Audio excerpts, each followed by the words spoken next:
Welcome to the I'm Such a Pisces podcast, where we talk all things Pisces while taking an explorative journey into astrology. Brought to you by two Piscean friends. I'm Christine. And I'm Shelby. Welcome to our show. Hello, and Hey, welcome back. welcome. How are you, Shelby? I'm good. I feel like this is the first time I've sat down all day, so I'm good. I mean, not literally. I have sat down other times today, but I just feel like I just took a deep breath, and I'm like, yes, I'm really here. relaxing into this time. Yeah. Yes. Yeah, this is like a slightly different energy because we're at my house. Yeah. And it's like, I love it. I don't know. I just feel like, ooh, okay, I'm at home. I can just like really like put my feet up and You do feel like that. You're like, just relax. Like I'm at the house, chilling, just talking. yeah. It's a great feeling. I would like to think so. Anything you want to get into before we start our segments, or it's a Pisces new moon today, right? It is. It is a Pisces new moon. How are you feeling? Lots of things. I'm always feeling lots of things. Of course, both of us always feeling. Yes. I don't know. What do I want to get into? Do I want to get into anything before? I feel like we have so much to get into. We do. We have a lot. That I don't want to sidetrack us in the beginning. Fair enough. With anything. Fair enough. Yeah, that's reasonable. We've got a lot of notes, and our last episode was really long. Hopefully, you guys liked that. Yes. This is the first time we're recording. And we have an episode out. Like, we've seen people listen to the podcast a little bit. So exciting. Yeah, I know. I just keep checking, like, the numbers on Spotify. And See, I haven't checked yet. I need to look. I'm like, I'll look in a few days because I know I'll just, like, keep looking every... That's my problem. Anyone else listened? Has anyone else? Mm-hmm. I was like, oh, 1 listen? Oh, 3 listens? It's not a high number, but it's still very exciting. Hey.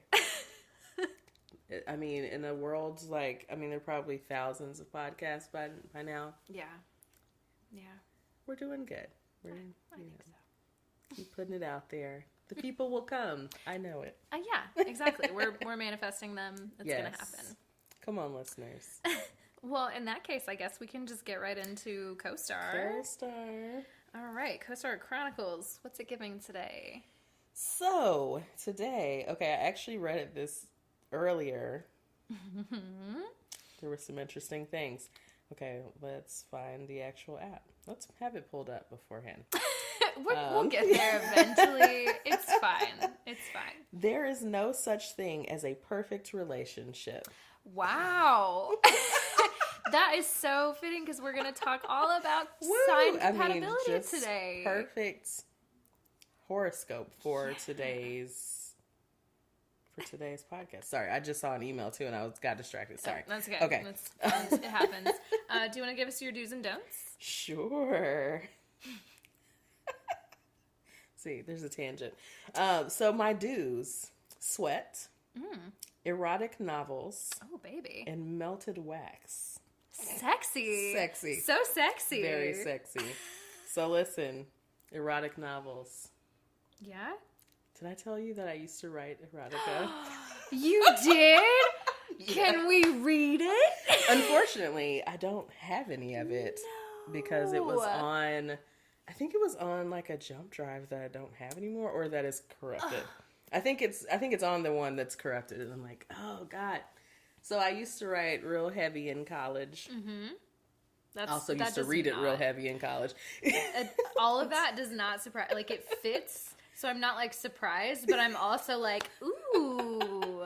So spicy. Yeah, Christine's spicy. Yes. I have, it's the Pisces thing. It's under the surface. Mm-hmm. Like, you don't know it, by looking at me. Mm-hmm. But then you find these things out. You peel back the layers. Yes. So used to write a lot. I used to write a lot more when I was younger in general. Mm-hmm. I used to love writing short stories and things like that. So like erotica fit right in there with like sexy short stories. Okay. And so also at the time I was dating this guy, Virgo. for later. Not the same Virgo we've talked about, but a different Virgo. You've got a track record of Virgos. We've got some Virgos in there. He was the editor of the Black student newspaper and wanted to publish it. I was like, no. Oh, absolutely. Your life could have been very different if that would have happened. Girl. I feel like it could have caught on. It probably would have. And if I was not so like shy about it, I was like, well, okay, the only way I'll do it is if I'm like under a pseudonym. Right. We just never did it. Right. But oh, okay. Do you have a pseudonym picked out? I didn't. Sorry, I shouldn't ask you on the podcast anyway. Like, what's your pseudonym? Well, actually, I do have work out there. Yeah, I don't need to identify now. It is something that I keep thinking about returning to. Like I was thinking about it the other day. It's like, I need to like get back into that. You're grown. You're allowed to write whatever you want. You don't need to be like shy about it. There'll be lots of new things to write about. Yeah. We'll revisit. Okay. So anyways, what are my don'ts? That was a fantastic tangent. Right? I know we have a lot of them, but that was a good one. See? Come up with some good stuff sometimes. All right, what are your don'ts? Okay, my don'ts are don't rush it. Okay. Tight grip. And matching tattoos. Oh, cute. You know, no cute matching tattoos. Oh. None of those. No? Okay. Well, that's fine. Not today, at least. So that's, keep it sexy and not cute. Yeah. Is that what we're doing Keep it today? sexy. No cuteness. Cute, just sexy. Lots of sexy. Maybe we should have done the other episode topic today. Right? Like, this would have been perfect for next week. Wax. Erotica. All of the above. Okay. Spicy. So, what's your co-star giving you today? All right. Well, mine says vulnerability is potent. Okay. So, I think that's telling me to be vulnerable today. You're sharing today. I guess so. I'm going to try to dig deep. We'll see. I don't know. I feel like our do's and don'ts are kind of like opposite. Really? Yeah. My do's are like very like romantic. We've got bouquets. Yes. Sunsets. Oh. Balconies. Okay. That's very romantic. Yeah, I think Sunset on the balcony with a nice bouquet. Yeah. Yeah. So, I don't know. Whatever that means. Do we need to like take a pause and let you go have some time? I mean, that would be a little bit weird because you would just be chilling on the couch. But hey, y'all. Can you just wait just right here? Like 30 minutes. Just a second. Just enjoy the charcuterie and right. I'll see you in a few minutes. Which I would totally be like, just like, yeah, I'm just snacking over here. It's cool. Yeah. All right. Well, I'll keep that in mind. That's an option. But I think I'm just going to keep going with the podcast for now. And then my don'ts are pedestals. So I'm guessing that means don't put any nobody on the pedestal or anything. No. Yeah. Glued at the hip. So okay. So maybe we don't need to go upstairs and I think I had that yesterday as a don't. Really? Interesting. No, yeah. I wonder what that means. From that. Yeah. And then couple names. Oh. So no Sack or Jelby. None of that. Yeah. Okay. No matching tattoos for me. Okay. No couple names for you. It sounds like it's like giving a very like Pisces, like please don't get too attached to anything right now. Just take it easy. Yeah. Okay. Keep it sexy. All right. Or romantic. But not too romantic. I don't know. All right. Noted.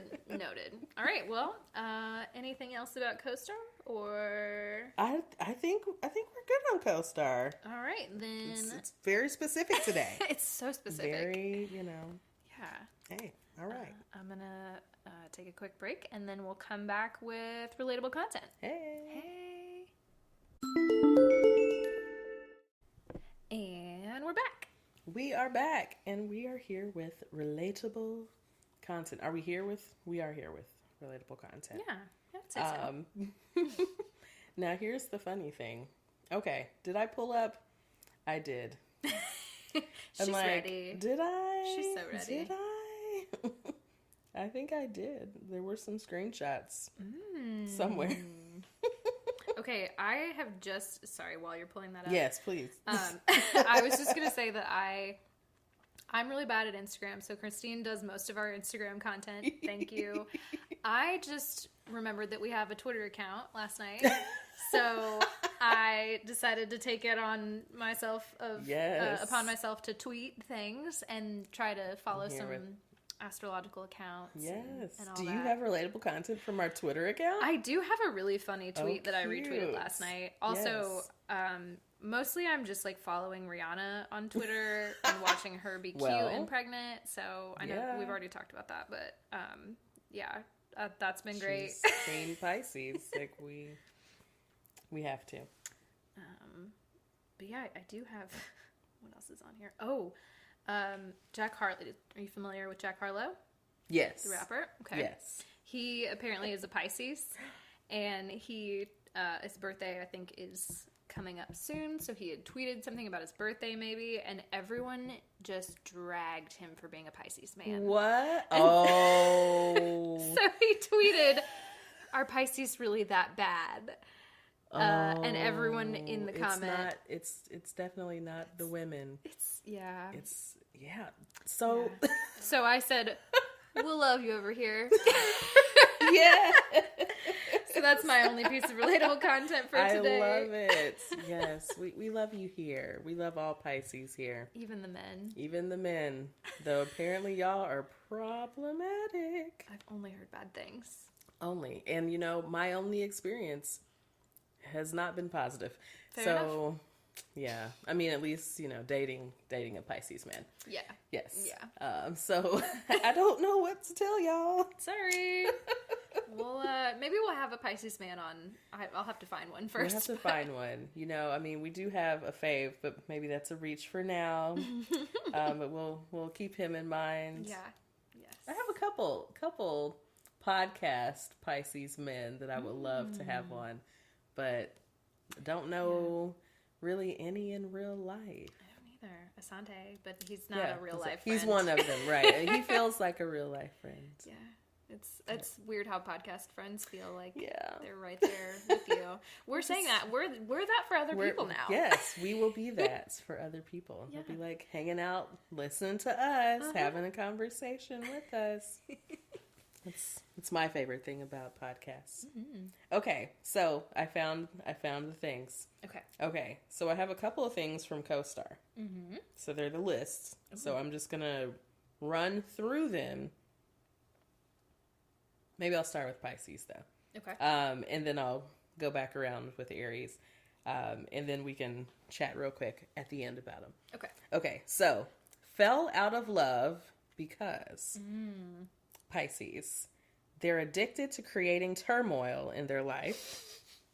Ouch. Aries, you went out of town for the weekend. Mm-hmm. Taurus, the fact that you're not an emotionless brick meant that you are too much drama. Gemini, you're not interested in power games and therefore you were boring. Cancer, you were ready to exchange vows after the second date. Leo, they don't think you look good together in photos. Oof. Virgo, your flossing regimen wasn't up to par. Libra, you ruined the fantasy by becoming real. Scorpio, your relationship didn't make their ex jealous enough. Oof. Sagittarius, they see your need for reciprocity as dependency. Mm-hmm. Capricorn, you don't know where you'll be in 15 years, and that to them is undependable. And Aquarius, you earnestly like what they only like ironically. Wow. You just Aquarius. dragged so cool. Everybody. Everybody. I was like, wow. Does anyone stand out to you? Well, obviously. I can reread it if there's just a sign that was like, oh. Well, so the ones that I like that stuck out to me are, of course, the ones that apply to me. So Pisces was like, I feel like I'm in a better place now, but like peak myself. Yes. In a worse time and place that was extremely accurate. Yep. And then, you know, my partner is a Taurus, so I was like, oh, yeah, that also tracks. The too much drama? Yeah, just any emotion is like, come on. Trying to have an argument with a Taurus right. is so hard. Yeah. And not that, I mean, let me just preface, he's upstairs, we are great, everything's good. But, like, trying to have an argument, it just is stubborn as fuck. He's so fucking stubborn. I hear it. Yes. So those stuck out to me.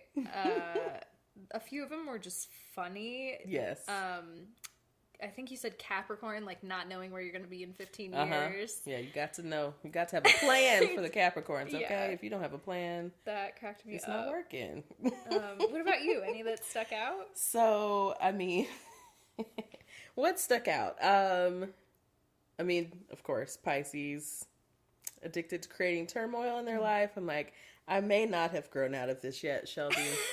This may still be a thing. Like, we'll see. And I continued. I shouldn't say that I've completely grown out of it, because, you know, we all revert back to our patterns from time to time, but I've been very deeply analyzing myself. It's good. You know. It's healthy. It's good and it's healthy. Like, what's going on? You know, I love to look at Virgo because I like the digs. Mm-hmm. The flossing regimen wasn't up to par. Like, something not being up to par. Yes. Who else did I love Aquarius because I just, you know, they're the cool kids. And so, so like, cool. I only like that ironically. You like that for real. Like, that just really made me laugh. It tickled me. Yes. And then Aries, you went out of town for the weekend. Like, you got to be present. Like, if you are not present, Aries does no longer know you exist. Yep. Like, oh, you were gone. Yeah, there's a handful. So I know I mentioned this. I feel like I say this every episode, but like there's a few signs that I just don't know that much about. But I feel like I'm learning a lot more about Aries. Because I really only have one friend that I'm aware of that's an Aries, and we were talking the other day. It's Taylor. I knew who you were talking about. It's Taylor. Hi, Taylor. Hey, Taylor. If you're listening. Yeah, so we were just like laughing about that, but she's really the only one that I know, and it's hard when you only have one friend who is a certain sign, because you're just like, well, you have to attribute all the traits, and like, no, that's not how it goes. But yeah, I just think that one was funny. Yes, I love to like learn. I've learned a lot more about Aries, mostly because like there's quite a bit of it in my chart and in interesting places that, you know, as I've said, sometimes seem to get me into trouble. Or are just kind of contrary to what people think they're getting. Because, you know, Pisces, Taurus rising, you know, very chill. And then that Aries like jumps out and you're like, whoa, hold on. You think you know what you're in for. And then you get that Aries. I'm sorry. So, okay. What else we got? I have one more list for us. So we're going to we talked why we fell out of love. And now we're going to talk about what types of friends they are. Because we're also talking about friends today. Yeah. All the relationships, platonic and non. Yes. So, all right, here we go. We're going to start with Pisces. Okay. Promises they'll be there for you unconditionally. Then goes radio silent for 3 months. Felt attacked by this personally. Very attacked. Aries offers to fight your ex even though you insist you're still friends. Taurus, really good at giving hugs even if their advice is questionable. Wow. Yeah. Shelby felt, you know, she felt that one. Gemini always name drops their other friends who you've never met. Yeah. Okay. Okay. Cancer expects you to read their mind and resents you when you didn't.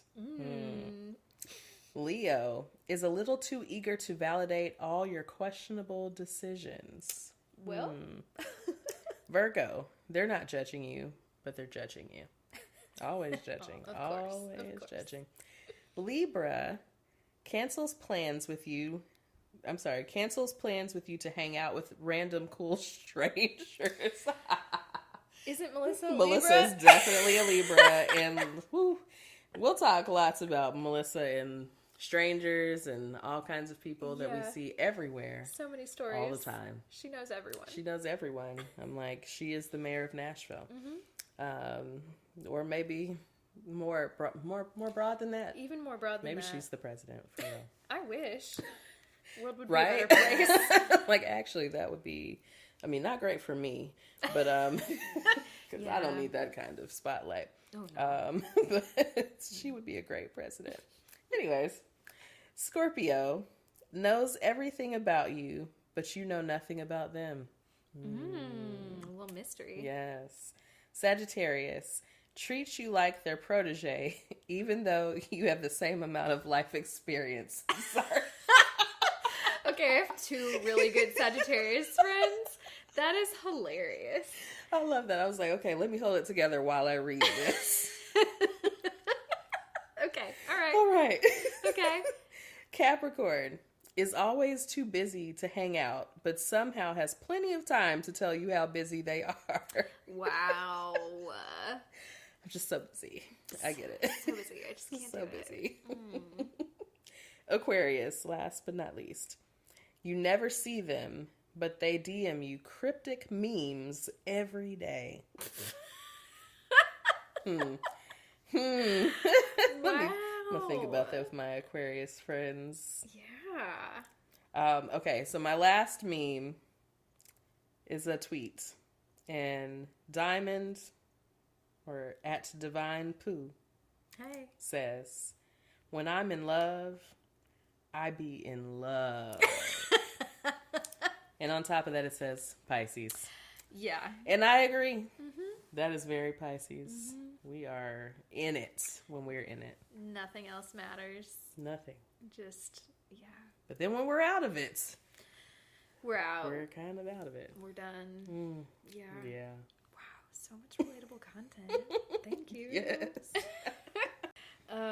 Let's see. So the other thing in here, the next note, and we can just talk about this quickly because we can talk more later. I don't actually have a lot of information. But I was just reading up about how Facebook and Instagram, aka Meta, Yes. Mark Zuckerberg, are starting to censor tarot and astrology content in March. And my only real source is just some dude on YouTube reading through the terms and conditions. Oh. And the terms and conditions are like it's a bunch of technical language that I didn't get that out of it, but I understand like how they got to that. Interesting. Basically, they're not going to really suppress it, but they're going to not send or not let those kinds of accounts do as much ad partnering or not like host as many advertisements for things like that. And apparently it's because a lot of people are getting scammed by certain groups of people. Yeah. Which happens, but what did you say the other day when I texted you about this? You said something about what did I say? like well, you know, there's a bunch of other people who've been doing that for years. The pastors. What about the pastors? The preachers online. Like, I mean, I think that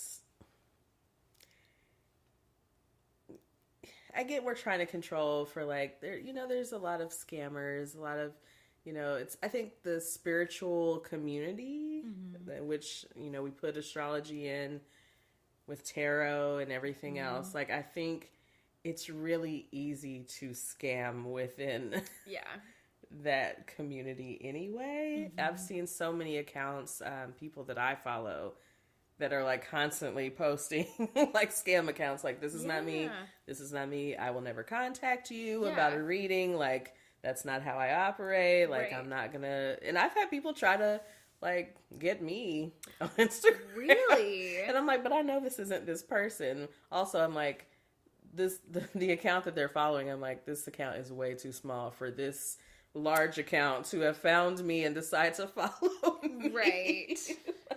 That makes There's sense. just no way that this connection has happened. But at first you're like, do you follow is it Jasmine's Garden? Should I? She's great.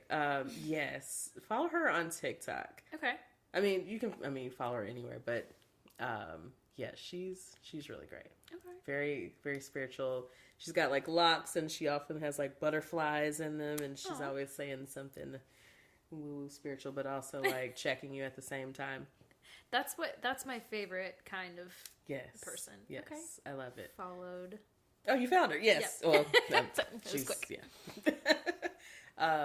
She's a fun one, but yeah, I think it's a really easy community to kind of attack, if you will. Mm-hmm. Also, there's, not that same level of, what is it? I was listening to the episode of Sounds Like a Cult when they talked about astrology today. Mm-hmm. Just like that level of integrity or ethics. Right. There's just not a standard. Right. And so you have some of everything going on. Yeah, there's no governing body of astrology telling you can and can't do certain things. Right. And people get I don't know, people are really vulnerable in their spiritual practice, and it's easy to take advantage of people if they're already in a vulnerable place, which really sucks. But that's how that goes with any sort of scammer, I think. Yeah. Not just in this realm, but cults in general. I obviously have been listening to that cult podcast a lot. Sounds like a cult. It's great. I'm going to recommend it again. It's a great one. Sometimes it checks me. I'm like, well, okay. Well, I don't really think that this... I just keep waiting for them to do an episode on... They did an episode on CrossFit specifically, but a group fitness studio type thing. Because I think they are... I worked for one, and they are all very culty. Yeah. It's hard to leave. Yeah. They suck you in. It's all very all these vulnerable people. It's I don't know. It's a thing, but will you be submitting your old employer for maybe I will. Because I think they've done CrossFit and they've done Soul Cycle. Right, because one of the hosts goes to Soul Cycle and she's always like, well, I like it. And it's like, sometimes the things we like are also a little culty. I'm open to that. It's me. I mean, I think, Pisces are already more prone than anyone to be a part of a cult. It's true.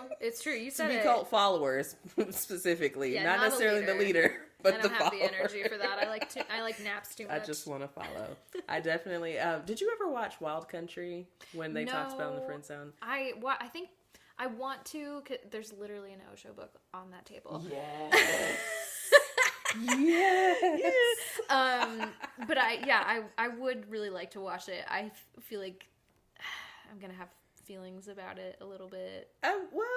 Maybe. I think if you found something from the books, I think that you found that. Yeah. There's nothing wrong. I honestly, when I watched it, I was like, if I was alive, I would have been up there. I would have been up in that cult. I could see myself in a little red jumpsuit. Yep. There were lots of black people I saw on that.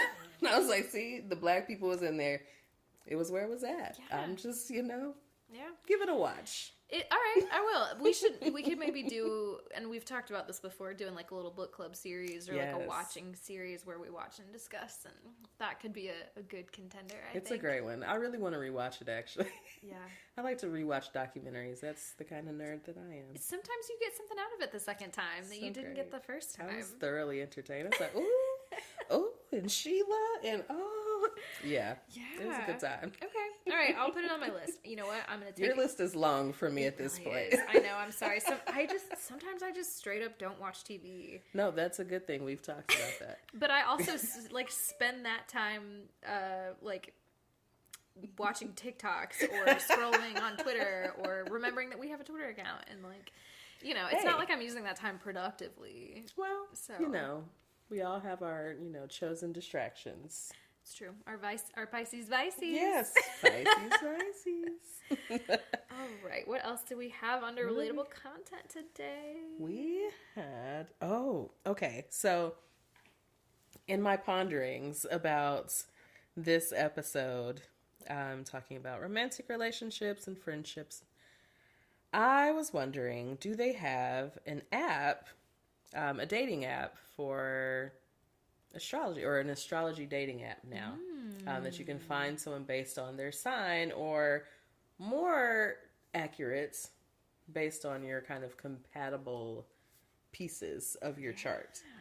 So they have plenty of them, actually. Why am I not surprised that already exists? So I'm going to share with you a few. Yeah, please tell us. So in this, journalistic masterpiece here by Cosmopolitan magazine.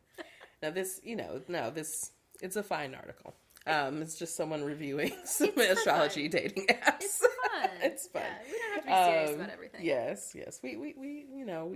We all read Cosmo. It's cool. So there are 5 on this list. The first is called Stars Aligned. Or Stars Aligned, sorry.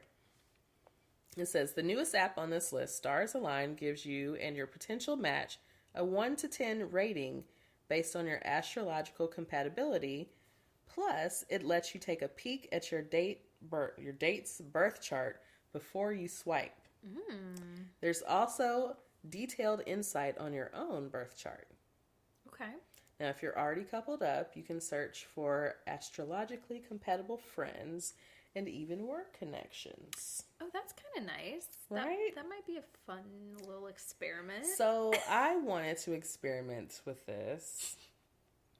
My partner was less enthused about that idea. She's like, so now what? Wait a minute. I can hear it right now. Wait a minute. What? I was like, but you can match friends and stuff. And it's like, I've been wanting to maybe make some new friends, trying to get out more, do some more things. She's like, I don't know about this. She's not excited. So anyways, we'll to be continued whether or not I get on the friendship compatibility. TBD. We'll come back to it. So, okay, this next app is called Aura Moon.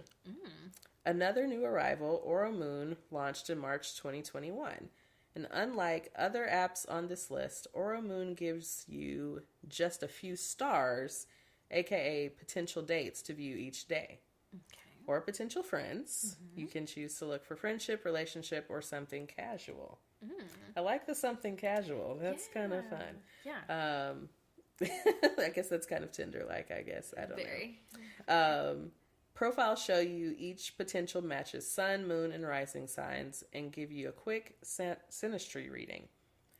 Other highlights include a personal archetype description based on your chart and an alert that's telling you when the next Mercury retrograde is. Got to know, because remember, if you remember our last episode, we don't want to go on any first dates. Right. During the retrograde. That is so kind of them to say, hey, please don't use this app during a retrograde. Now. What if the app shut down during well, would it find on purpose? That's what I'm trying to say. Right. What if they did it on purpose? It may well happen on accident because that's how things go. If you haven't listened to that episode, I know it's 2.5 hours, but please go listen. Listen to it. Every minute is good. Says us. Right. But, we're not biased. It's good. But yeah, no, that's a really nice little feature. Yeah. I'm like, okay. I'm into it. Yeah. So the next app we're familiar with, The Pattern, which, when I saw this, I'm like, okay, I think I remember them kind of advertising about this, dating part. Yeah. So it says you might already have The Pattern on your phone for its scarily accurate horoscopes. Well, in spring 2021, the app added a dating feature called Connect. Simply click on the Connect icon at the bottom of your screen and you'll get a selection of astrologically minded daters to swipe through. Now, while The Pattern doesn't show you these cuties' birth charts, it does give you a detailed analysis of your cosmic connections, frustrations, and trials to read over before you swipe. Okay. So what do you think? What are your thoughts? We haven't talked about the Pattern app on here, but I know we both have it. So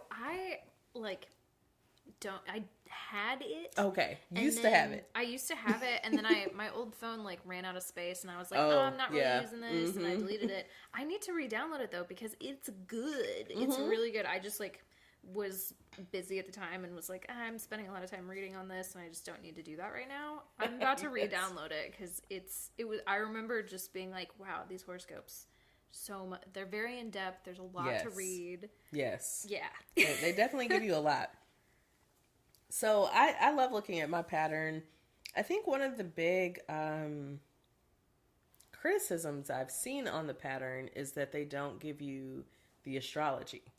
Right. But it's very clearly based on astrology. And if you kind of, once you start to know your own astrology, you can kind of see it, how that lines up with the things that it says. But it's like, you're not giving people the astrology piece of it. Right. You're not telling it, like, what connects where. Right. Yeah. And maybe for some people, actually, that's helpful. Like, look, I'm confused when I look at this stuff. The charts and the houses and just the like, blah, just blah, give blah. me the information. What should I do? Because I think that is, something people just want to know. What do I do? What do I do with this information? Yes. Yeah, totally. What should I do? Totally. And so I feel like the pattern is very good for that. Okay. We have two more. Okay. Not last one. The next one is Nui. Nui is designed for both astro beginners and astro experts, as well as people with different levels of comfort sharing their birth info. You can choose to share your whole birth chart with potential matches, or if you're private about that, only your sun and rising signs. Okay. No matter how much info your potential date shares, Nui gives you 10 different compatibility scores for each profile. So it says, I took a look at one Libra's deets and found that we scored high on friendship and kindness and supportiveness, but low on magnetism and romance. So she said, friend zoned by the stars. I'm like, yeah. Well, yeah. So they're doing the scanning for you. Like, not good romance here. Yeah. Huh. That would be interesting. I just think it would be interesting to like put people that are already together there and see kind of how that lines up with the algorithm, Yeah. Would the algorithm put us together? Yeah. Interesting. Oops, easy. So, last one is Astrodita. Astrodita gives you, or Astrodita, maybe, it gives you and your potential match one compatibility score of 1 to 5 plus additional scores and detailed explanations for 7 different compatibility factors like communication and philosophy of life. Before you download, Astrodita has only 2 gender options, male and female, whereas the other apps on the list have options for non-binary folks too. Yeah, I wonder why they wouldn't, that last app would not. Right.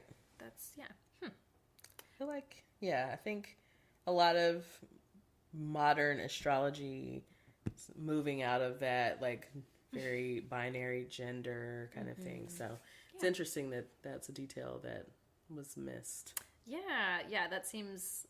I just in doing more reading about astrology and stuff, I see a lot of comparisons and like how a lot of like people in the queer community have just like really embraced astrology because it's, I don't know, it's just it's funny how those things tend to overlap, and it just feels like you're missing, and not just missing, but like offending like a big part of your potential market by not including that option. Yeah, I don't know. Not into it, but just generally the idea of a dating app by sign, I'm like, part of me feels a little sad that like Jack and I got together around the time that Tinder was a thing, but we met in person. Yeah. And I'm like, part of me is like, I kind of missed out on a little bit of fun. Right? Right? I get it. Yeah. I get it. Like I would feel that as well. Like I'm like, oh, this would be kind of interesting to try. I'm like, I know I'm in a relationship, but also like, would it just be fun? Like this is journalism. Like I've got to do my research. We're investigative now. We're investigative journalists. We're like, sorry, I've got to go deep into the story and find out what it's like to be matched astrologically. Yeah. It's, I don't know. I mean, generally, so Like I said, I did not pull up our like composite chart to talk about on this episode, but I looked at Jack and I's compatibility because CoStar has like a thing that's like you can look and like place two people together and see, and we are very compatible in most ways, which is reassuring. But like, yeah, I just want to see, and friendship wise, I think it could be really interesting to see. Yeah, definitely. Yeah, I don't know, but maybe I'll get to match a friend. I understand, I do, and also Tinder life was interesting. I feel like I'm like, you know, it's something I got to experience, and I met Melissa on Tinder. Yeah. It's Tinder stories. But I also met a lot of other people on the Tinder. There's a lot of interesting people out there, I'm sure. Very interesting. Yep. All right. Well, I think we have one more thing in relatable content. And then maybe after relatable content, we'll take a little charcuterie break. Yes. And then come back to it. Shelby made a beautiful charcuterie board. We will be posting it. It's that Cancer Rising. Yes. It says, "Let me feed you. What do you need? Can I get you anything?" Listen. I'm like, is it my birthday today? I mean, it's a Pisces new moon. It's something to celebrate. Yes. So, okay, our last piece in relatable content was a TikTok video I saw, and, you know, feel how we want to feel about social media astrology. Take it with a big old grain of salt. Take it with a grain of salt. But this person posted a way to find your soulmate. And so I said, hey, let's give it a try. Okay. So the first thing we are going to do is we're going to look up our 7th house. Okay. Aquarius. So you look up your 7th house. 7th house? Yeah, 7th house. My... And I'm going to give a quick explanatory comma about the houses. I really like that term. I heard it on a different podcast one time. Yes. But just in case you're newer to astrology, like me, because I didn't know what any of this shit meant, so I looked it up just to make sure I was, you know, doing my research. But houses, so each astrological birth chart is divided into 12 sections known as houses.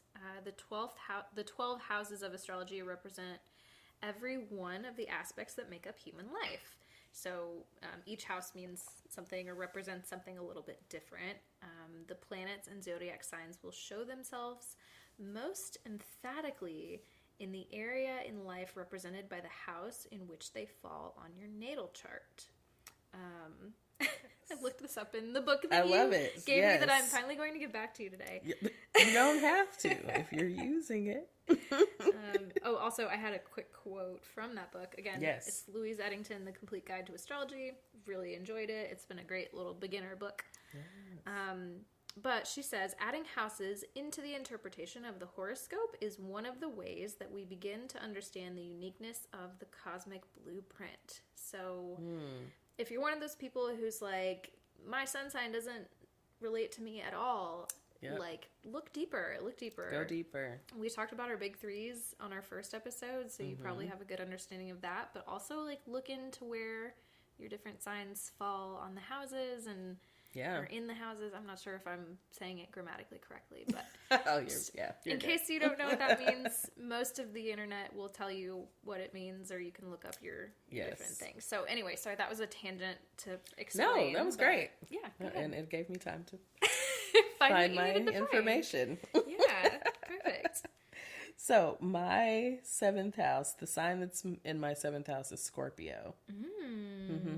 Okay, so now we have our 7th house. What do we do next? The next thing we're going to do is find the ruling planet of that sign.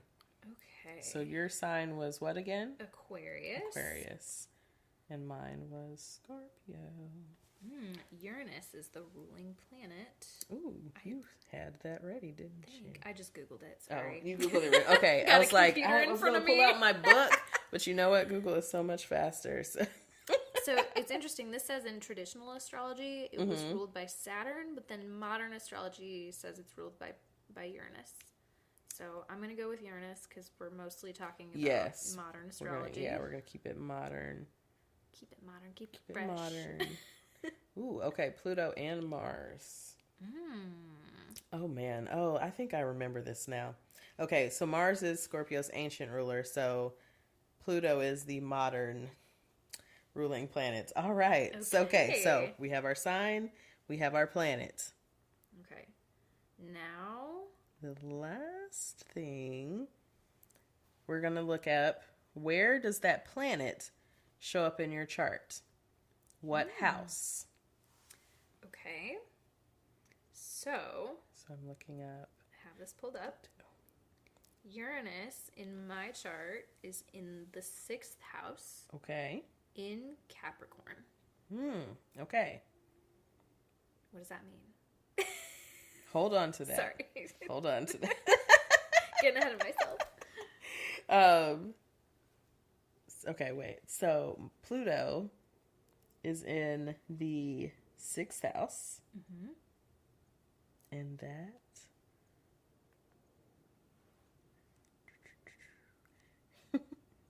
is Libra. Okay. 6th house, Libra. Okay. Coming back over. All right, so now we want to read what your 6th house being in, what your specific house in that sign means. Okay. We're going to look at that meaning. Cool. So let me look up. I'm doing some intense Googling. So Right? 6th house in... Wait. Looking up the sign. So if I look up 6th house in Capricorn, is that what I'm looking at? Yes. What was the end of this? Oh, okay. Yeah. No, that makes sense. Yes. So what it's going to tell us... Okay, I'm sorry. The piece I didn't remember to... Yes. That's okay. This is why this is We'll fun. edit it later. The reason why we're looking this up... So it's not going to tell you, like, the sign. It's going to tell you kind of where that's going to show up in your life. So that's why the house is important. So, like, what area of your life that this person is going to show up. Your soulmate is going to show up. Okay. So...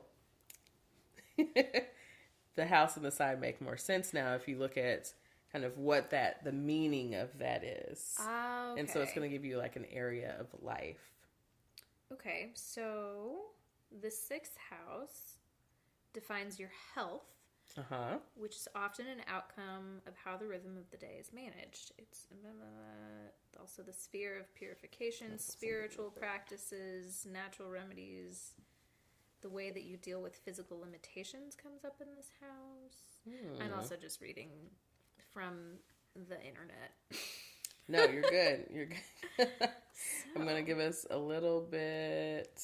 Yeah, tell us more about the houses. Actually. So I'm going to read the 6th house because, interestingly enough, both of our houses are in the 6th house. And yours is... What's your sign again? Uranus in Capricorn. Uranus in Capricorn. In the 6th house. And mine is Pluto Libra. Okay, so we're going to read about the 6th house. Okay. So, the 6th house is the house of service and health. It rules health, work, service toward others. It can also reveal what we worry about. With many planets in the 6th house, natives would be high-strung and helpful. Devoted and service-oriented, they apply their energies toward working hard for the benefit of others. The signs and planets that fall in the 6th house tell us about our work ethic and what we devote ourselves to. The 6th house in Aries would indicate a conscientious leader who is humble and unafraid of hard work. The moon in the 6th house reveals a devoted spirit who finds contentment in daily routines and assisting others. So I think the first part is looking at that area of your life. So looking at somewhere in the health area, maybe you'll meet somewhere, like health related. Maybe you meet at the gym. Maybe you meet in a health food store. I don't know. But that's kind of the little test. It's a TikTok thing. It's a TikTok astrology. Okay, so I'm going to review really quick in case any listeners want to do this. Try this out, y'all. TikTok astrology. Who knows? Maybe you'll find your soulmate. So look at your 7th house. Yes. And what sign it's in. Mm-hmm. Then take that sign and find the ruling planet of it. And then find where that planet shows up in your chart. And then look at the house that planet is in. And that's the area that you will look for your soulmate. That's where you'll find them. Wow. Okay. Thanks, TikTok. Now we have to kind of judge. So, okay. I didn't necessarily meet Melissa in a health place or anything. We met on Tinder, but... We did meet on Tinder. One of our first outings together was health related. We went to boxing classes, and she often, reminisces on those times because they were short-lived. She's a healthy person. She loves fitness and loves to work out, and I enjoy things to do. Sometimes they're health related and sometimes they're not. Yeah. Yes. Precisely. It's good that she's very health conscious. I appreciate that about her. I like it. I think I'm a health conscious person sometimes. And I also am a Pisces. Hey.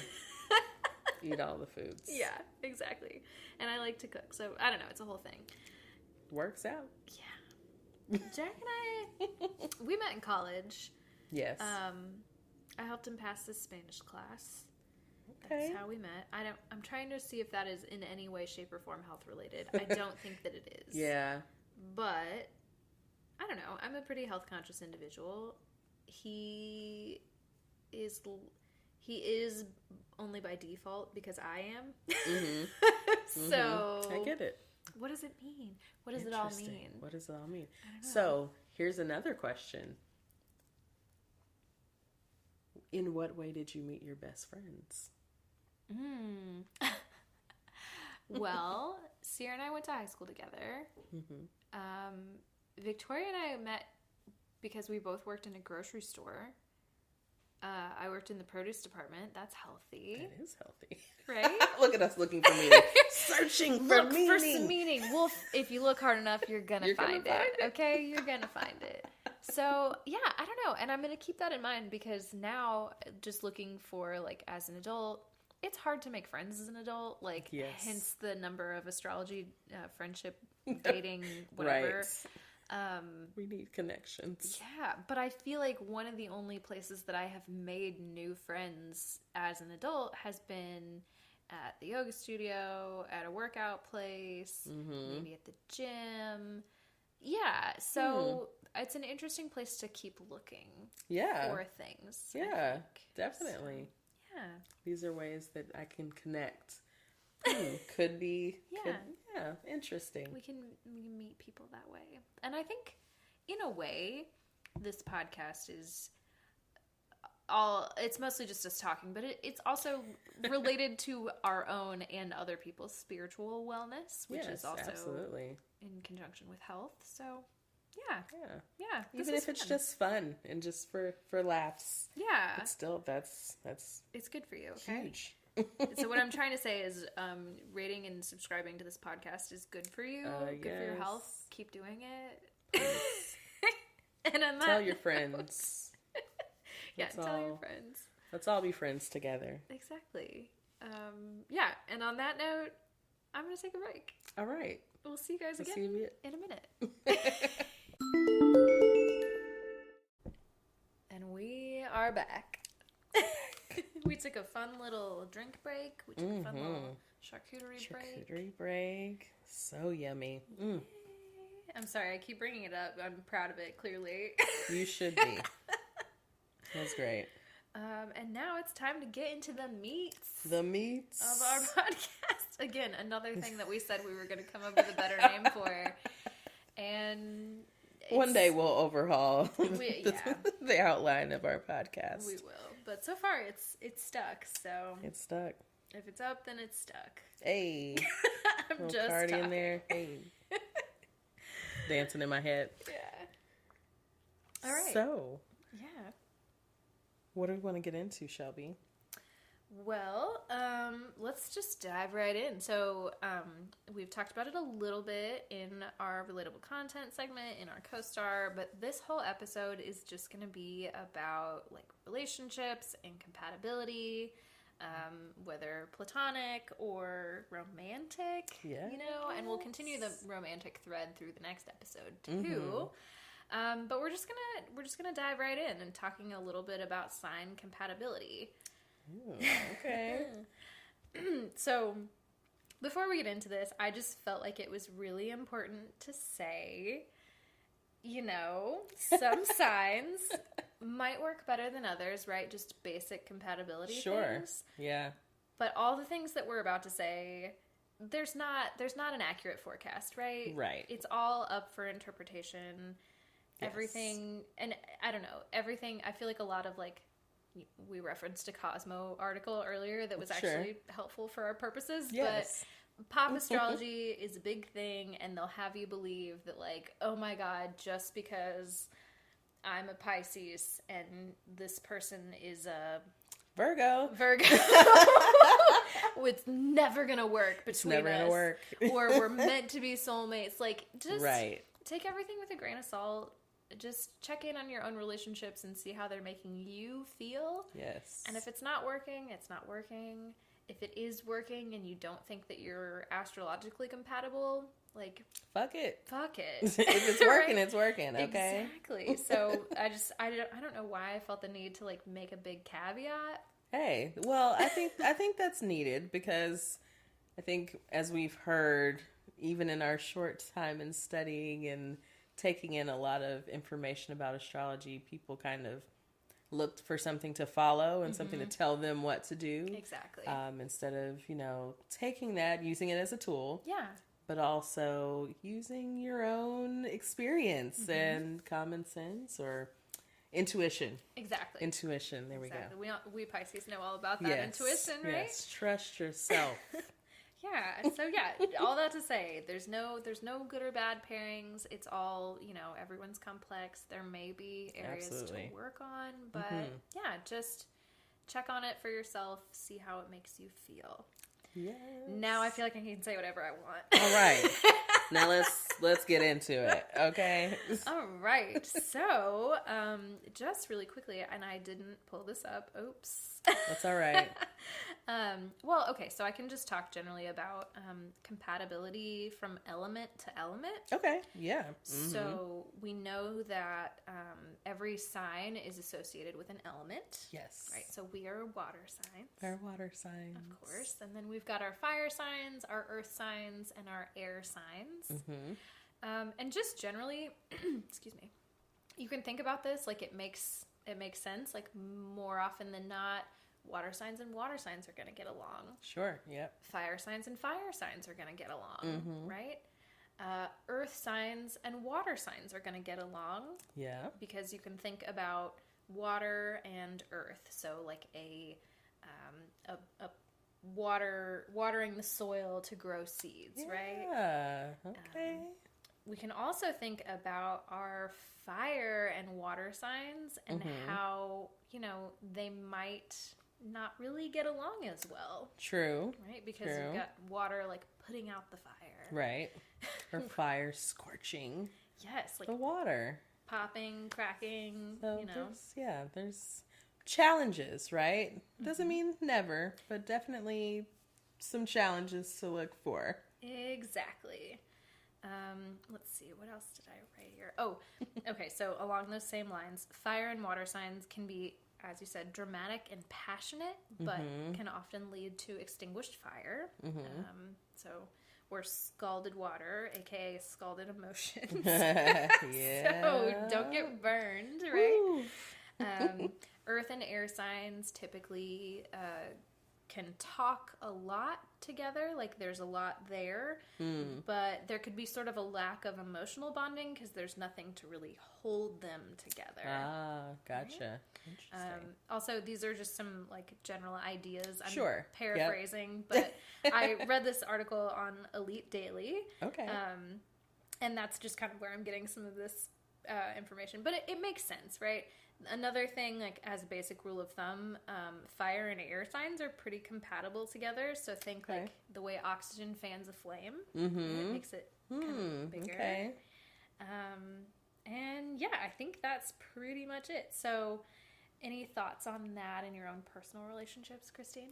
Well, I think that, I mean, very well aligns with my relationships. I think I've dated a lot of earth signs. Again, Virgos in particular, which we'll get to later. But I tend to make good friends with earth signs. Mainly, like friend-wise, mainly Capricorns and Tauruses. I don't tend to have like long-lasting friendships with Virgos, interestingly enough. Just date them. Yeah. And also, well, air signs for me, like good friends from air signs, also some lovers.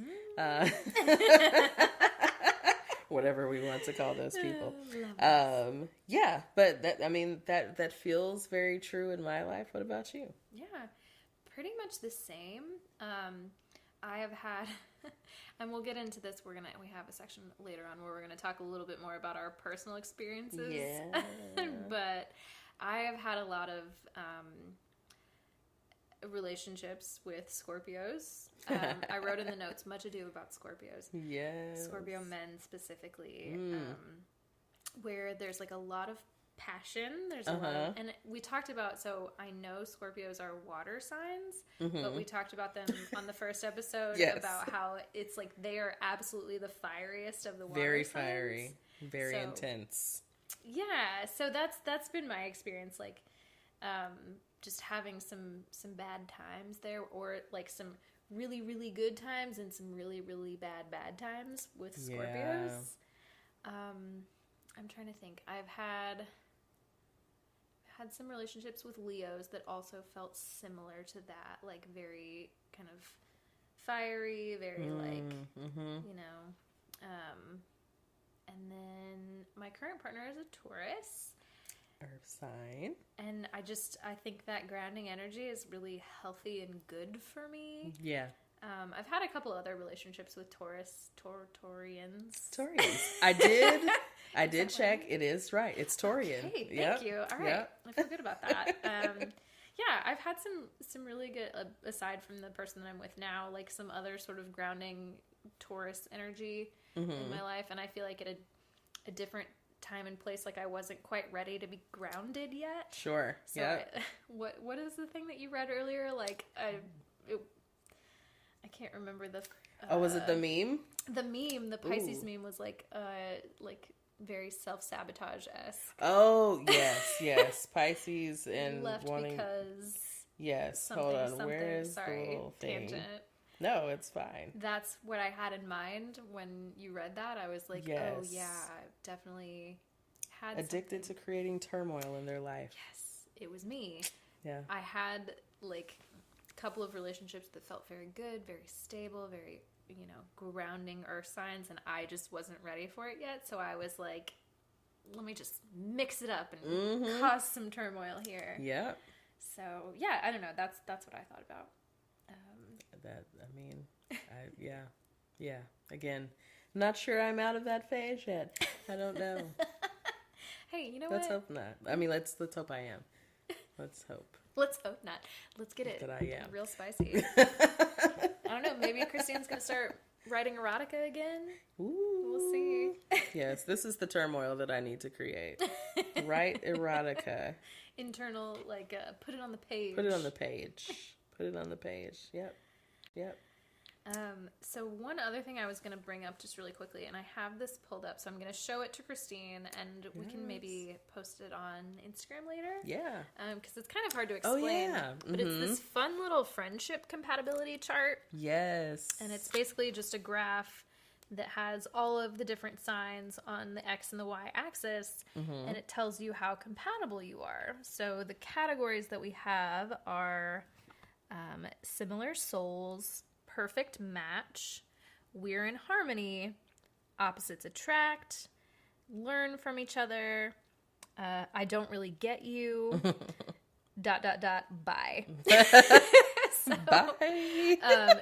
So if you, let's see, so Pisces here and Pisces here, we're similar souls. Yes. So that's our own personal relationship. But is there any other ones you want to look at here? So, well, I always want to see who's the bi.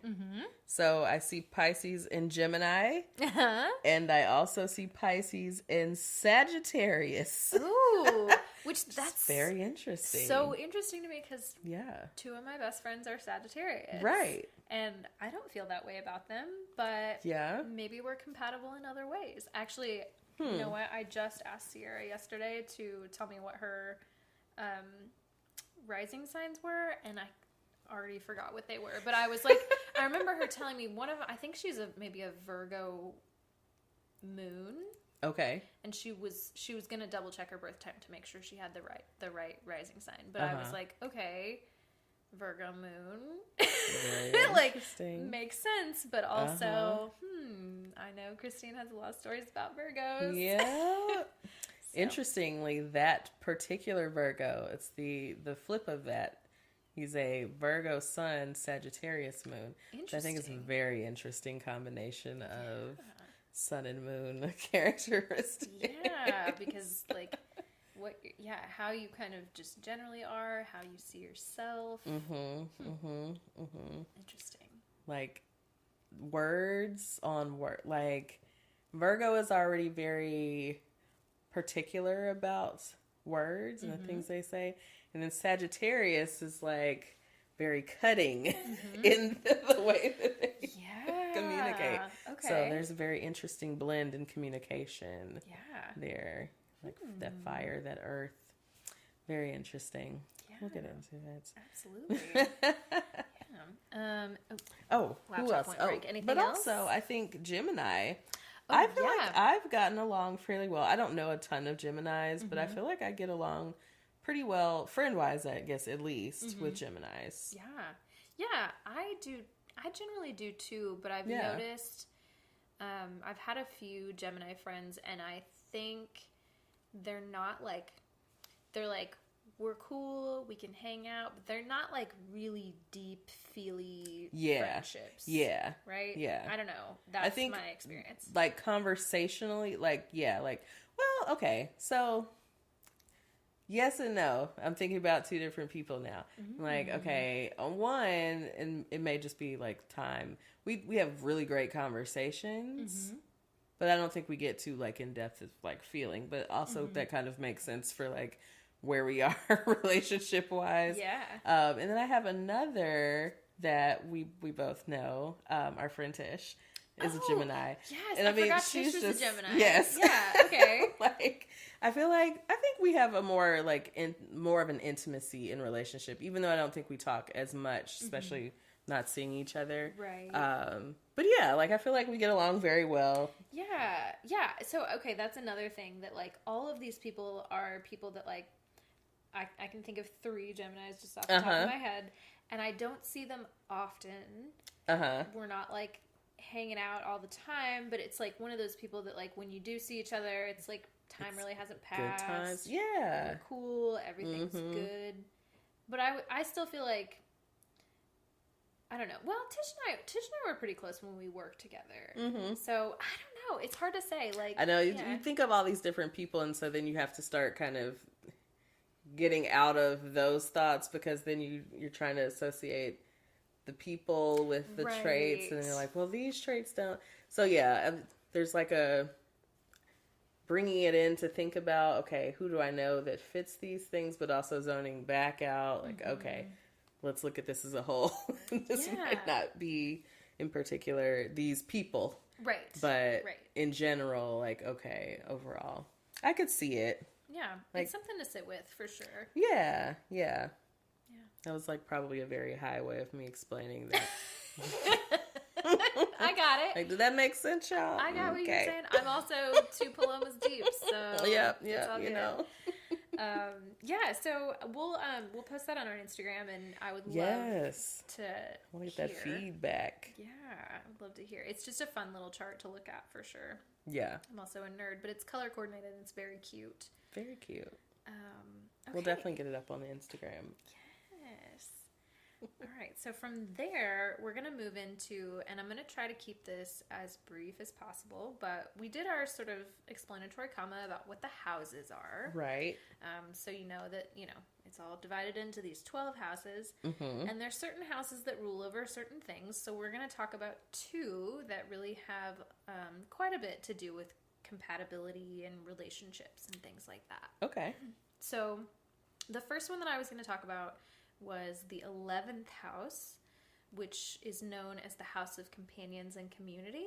Okay. So a lot of times it has to do with like a larger communal group, but sometimes that can just be a friend group. Yeah. Sort of thing. Okay.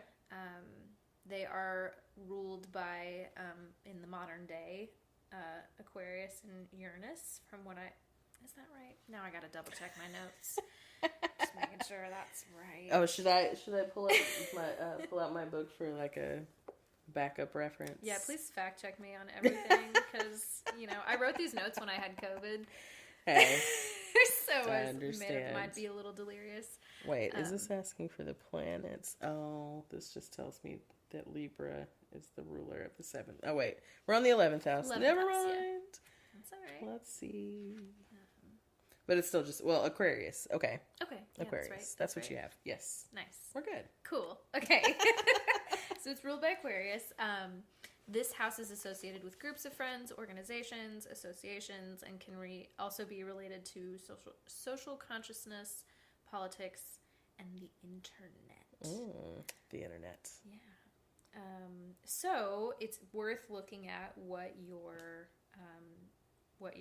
sign in your 11th house is. Okay. Do you happen to know yours off the top of your head? Ooh. Wait. Okay. Hold on. I think I still have it pulled up. I think I wrote mine down in here somewhere. The sign in my 11th house is Pisces. Hey! You have so many Pisces placements. So many. It's so much fun. So my 7th house is in Aquarius. Okay. Well, wait. Okay. Are we 7th house or 11th house first? Sorry, 7th house. 7th house. Wait, sorry. no. Oh, God. I can't read my own notes. 11th house. Okay, we are. Okay. I was my like, 11th house is also in Aquarius. Oh. So. Oh, nice. Didn't matter for me, but my bad. Yeah. Yours is in Pisces. Yes. Okay. My 7th house is Scorpio. Interesting. So, I want to just do a quick, I'm just scanning CoStar because y'all know I love it. And I want to look it up really quick because, shoot. Okay, never mind. I'm not going to be able to find it right now. But it's worth looking into because that might have a lot to do with how you kind of interact with a group of people or with groups of friends. So I don't know about you, but I have a lot of friends, not a lot, I have a couple of friends that I can think of off the top of my head that like one-on-one were so good. Yes. And then you get them in a group full of other friends and they're like a totally different person. Oh. And it's like, wait a minute. Who are you? What happened? Right. What happened? So is this in a positive way in your eyes or not so much? No, I feel like it's not a good thing. Oh, no. And it's one of those things where it's like, I feel like some of my other friends are like, why do you hang out with that person? And I'm like, well, but one-on-one. They have redeeming qualities. Just the two of us. Yeah. But yeah. And then in a group. So I'm always curious about, like, wonder what your 11th house looks like. Like, where you are in a group of friends being sort of a different personality than... Yeah, I don't know. I just think that's an interesting thing. Have you ever had an experience like that? Yeah. I'm like, well, nothing really comes to the top of my head, but I have definitely seen that. Like, Very interesting. I don't know. It's kind of like it gives you pause a little bit. Like, why are you different around different people? I feel like, well, I guess I'm very much not that because I'm like, I'm just over here in the cut anyway. Right. I don't really need to be in a big group anyway. Right. And then now that I know the Pisces is my 11th house, this also makes sense. That makes a lot of sense. Just over here doing my own thing. Yeah. Like watching it all, just taking it in. And so through an astrological lens, I would love to know what their 11th house is, but I also just generally chalk it up to just anxiety. Yeah. You know? I try to like give everyone the benefit of the doubt, and I think that's why like I don't know. Yeah, I think it's easier for me to give people the benefit of the doubt because I'm like I know what you're like one-on-one. Yes. And I know that you're probably just anxious in this big group of people and you feel like you have to be a certain way. And you don't really have to be that way. Don't have to do this, man. Or woman or whoever you identify. Yeah. But you don't have to do it. I am also, my 11th house is in Aquarius, which I remember you said earlier is like, ooh, I have to be the cool kid. Like, they're always the cool kids. Yeah. So I feel like Dare to be different. I sometimes I have I feel like I can be a little pretentious sometimes. I'll admit it about myself. Like I don't know about that. That's very That's very Aquarius. Like and I don't want to be that way, but like there are some things that like okay. Sorry, I feel like I'm just rambling. I've had 2 drinks and I'm just fucking rambling. So sorry. We'll move on to the 7th house in a second, but we'll get there. This also may just be like a white girl thing, but like everybody loves Taylor Swift. Yes, they love Taylor Swift. I do. And I know I used to be like, I don't like Taylor Swift. Yeah. And then I was like, you're just being mean-spirited, Shelby. Like, you should really give her a chance. And I did, and I really tried. And I still don't like Taylor Swift. And a part of me just feels like, yeah, I was right all along. All you other people are just, like, so basic. And I know I sound like an asshole, but anyway. Same. But, there's the whole, like, maybe it's just I'm just black or something, and this just isn't for me. You know what? There have been a few songs that have gotten stuck in my head. Sure. But as songs get played over and over do. No shade or hate for Taylor. Just not for me. Yeah. I did see her in a Michaels one time. What? Yes. In Etta 100 Oaks. Wow. Okay. Yes. And was She's just like the rest of us. She just was trying to find some picture frames or something. I didn't know who she was at first. Like this is how this happens to me. I am just like oblivious. Like when I leave the house, I'm just in my own world. Yeah. I'm in Michaels. I'm getting my crafts, You're very concentrated on what you This lady, first of all, she was very dressed up to be at Michael's, Like, anytime anyone is, like, overly dressed on a rant. I mean, it wasn't, like, Sunday, people go to church, we're in the South. Yeah. So, like, I mean, dressed up people on Sunday is not a thing, but she's just, like, in Michael's dressed up. And I'm just walking through the aisles. I'm not thinking about this lady. Because she's just standing there. I'm just moving by. There's this man that's like lurking around. His bodyguard. Yeah. And of course, again, I'm oblivious. Yeah. I don't know what's going on, but I know now that there's this man that like seems to be watching me. Again, black. Like, so, yeah, you're like, why is this man fucking what's watching going me? on? But also, this problem? is not uncommon. So, sure. Like, whatever. Continue to move around. So then I start hearing like girls in the store, like snickering and like running around giggling. And I'm like, what is happening today at the Michaels? And then I hear someone say Taylor Swift is there. Okay. So apparently she made her selection and someone else checked out her stuff, but they caught her outside the store and I was coming out and these girls were trying to get a picture with her. And I can't remember what happened. Like, something was going on with their phone. So I ended up taking the picture for them on my phone. It's like having to email it to them. This was that many years ago. And, like, a text. You couldn't even text I mean, I guess you could, but I don't know why we couldn't text it. I don't know why we couldn't text it, but I had to email it. Do you still have the picture? Somewhere. It's on my Facebook. I'm not in the picture. Right, but that's the funny part. I just want to see it. Like, a picture of these girls and Taylor Swift. Man, okay. It's on my Facebook, but it's probably deep in there. Yeah, it's okay. You can find it later if you want to, but that's such a funny story. So funny. Like, Taylor Swift and the Michaels just trying to find some picture frames. Well, I will say, let me be clear. I respect her. I think she's very talented. Sure. Yeah. I mean, you know. Beautiful gowns. Beautiful gowns. Beautiful gowns. No hard feelings. I just can't get into her music. It's not for me. I just can't do it. It's not for me. Anyway, that was a lot of tangents. Sorry. It's okay. Tangents. Yes. Where's our soundbite? Haven't done my soundbite today. Okay, so the other house that we're going to talk about is the seventh house. Which is a little more pertinent because it's the house of relationships and marriage. Oh. It is ruled by Libra and Venus, of course. So again, if you listen to our episode about Venus retrograde, you heard all about Venus. Yes. This house, okay, so this is sort of interesting because we talked about this in the first episode. Mm-hmm. This house correlates with your descendant. So you have your ascendant, which is your rising sign. Okay. Which is the sign that was on the eastern horizon at the time of your birth. Yes. And your whatever is in the seventh house correlates with your descendant, which is the sign that's on the western horizon at the time of your birth. Yes. So, if you think about it, if you really think about it, the rising sign or the ascendant is your mask, your persona, what you kind of project to other people. But sometimes your descendant sign, aka correlated with your seventh house, is referred to as your disowned self. So the opposite of your mask, the opposite of your rising sign.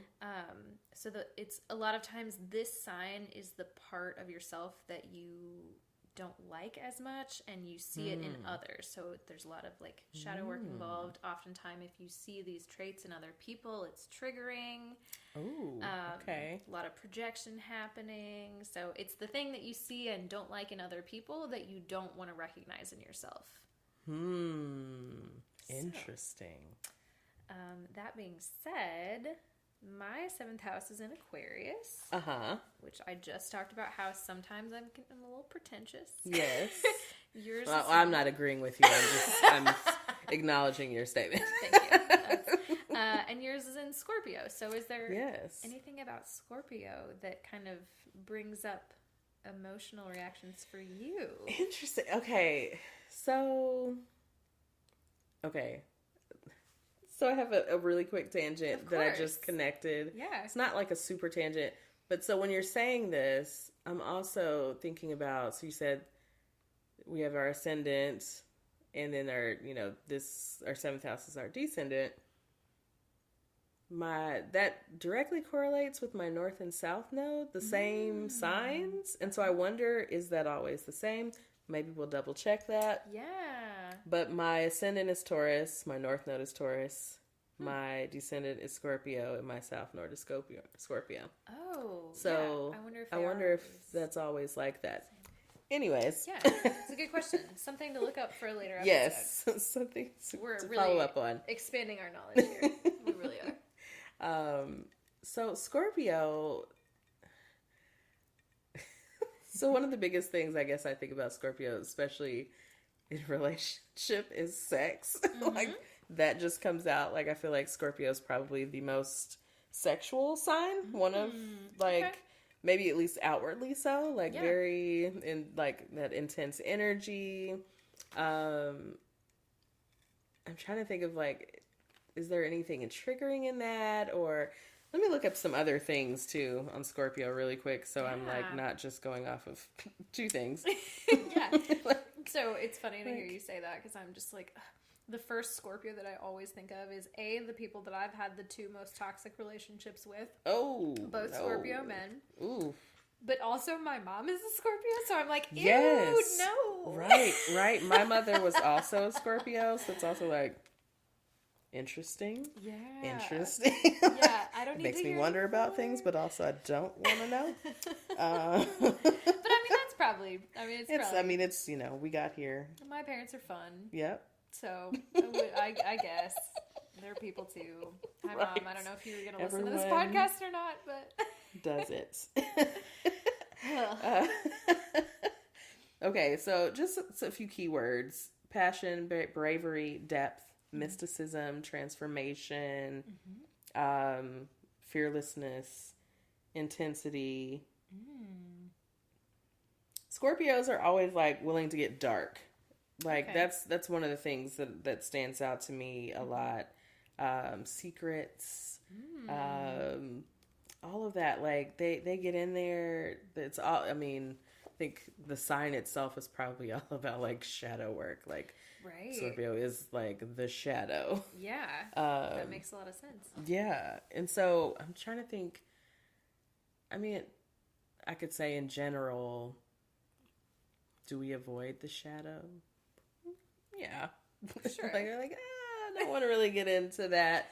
Like, let's stay on the light side of things. I could see like some pattern in that. Like, oh, I don't want to get too deep into that. I think sometimes you think you'll get lost in it. Yeah, Like definitely. the depths. Like, Yeah. but how far deep do we go? Scorpio's like, we're going all the way. I'm All the like, way. oh, I don't know. Yeah, that's a really interesting thing to think about. I always think about it just makes me think about my now I'm just like, who is going to listen to this podcast? Is it safe for me to say is it safe for me to talk about psychedelic drugs?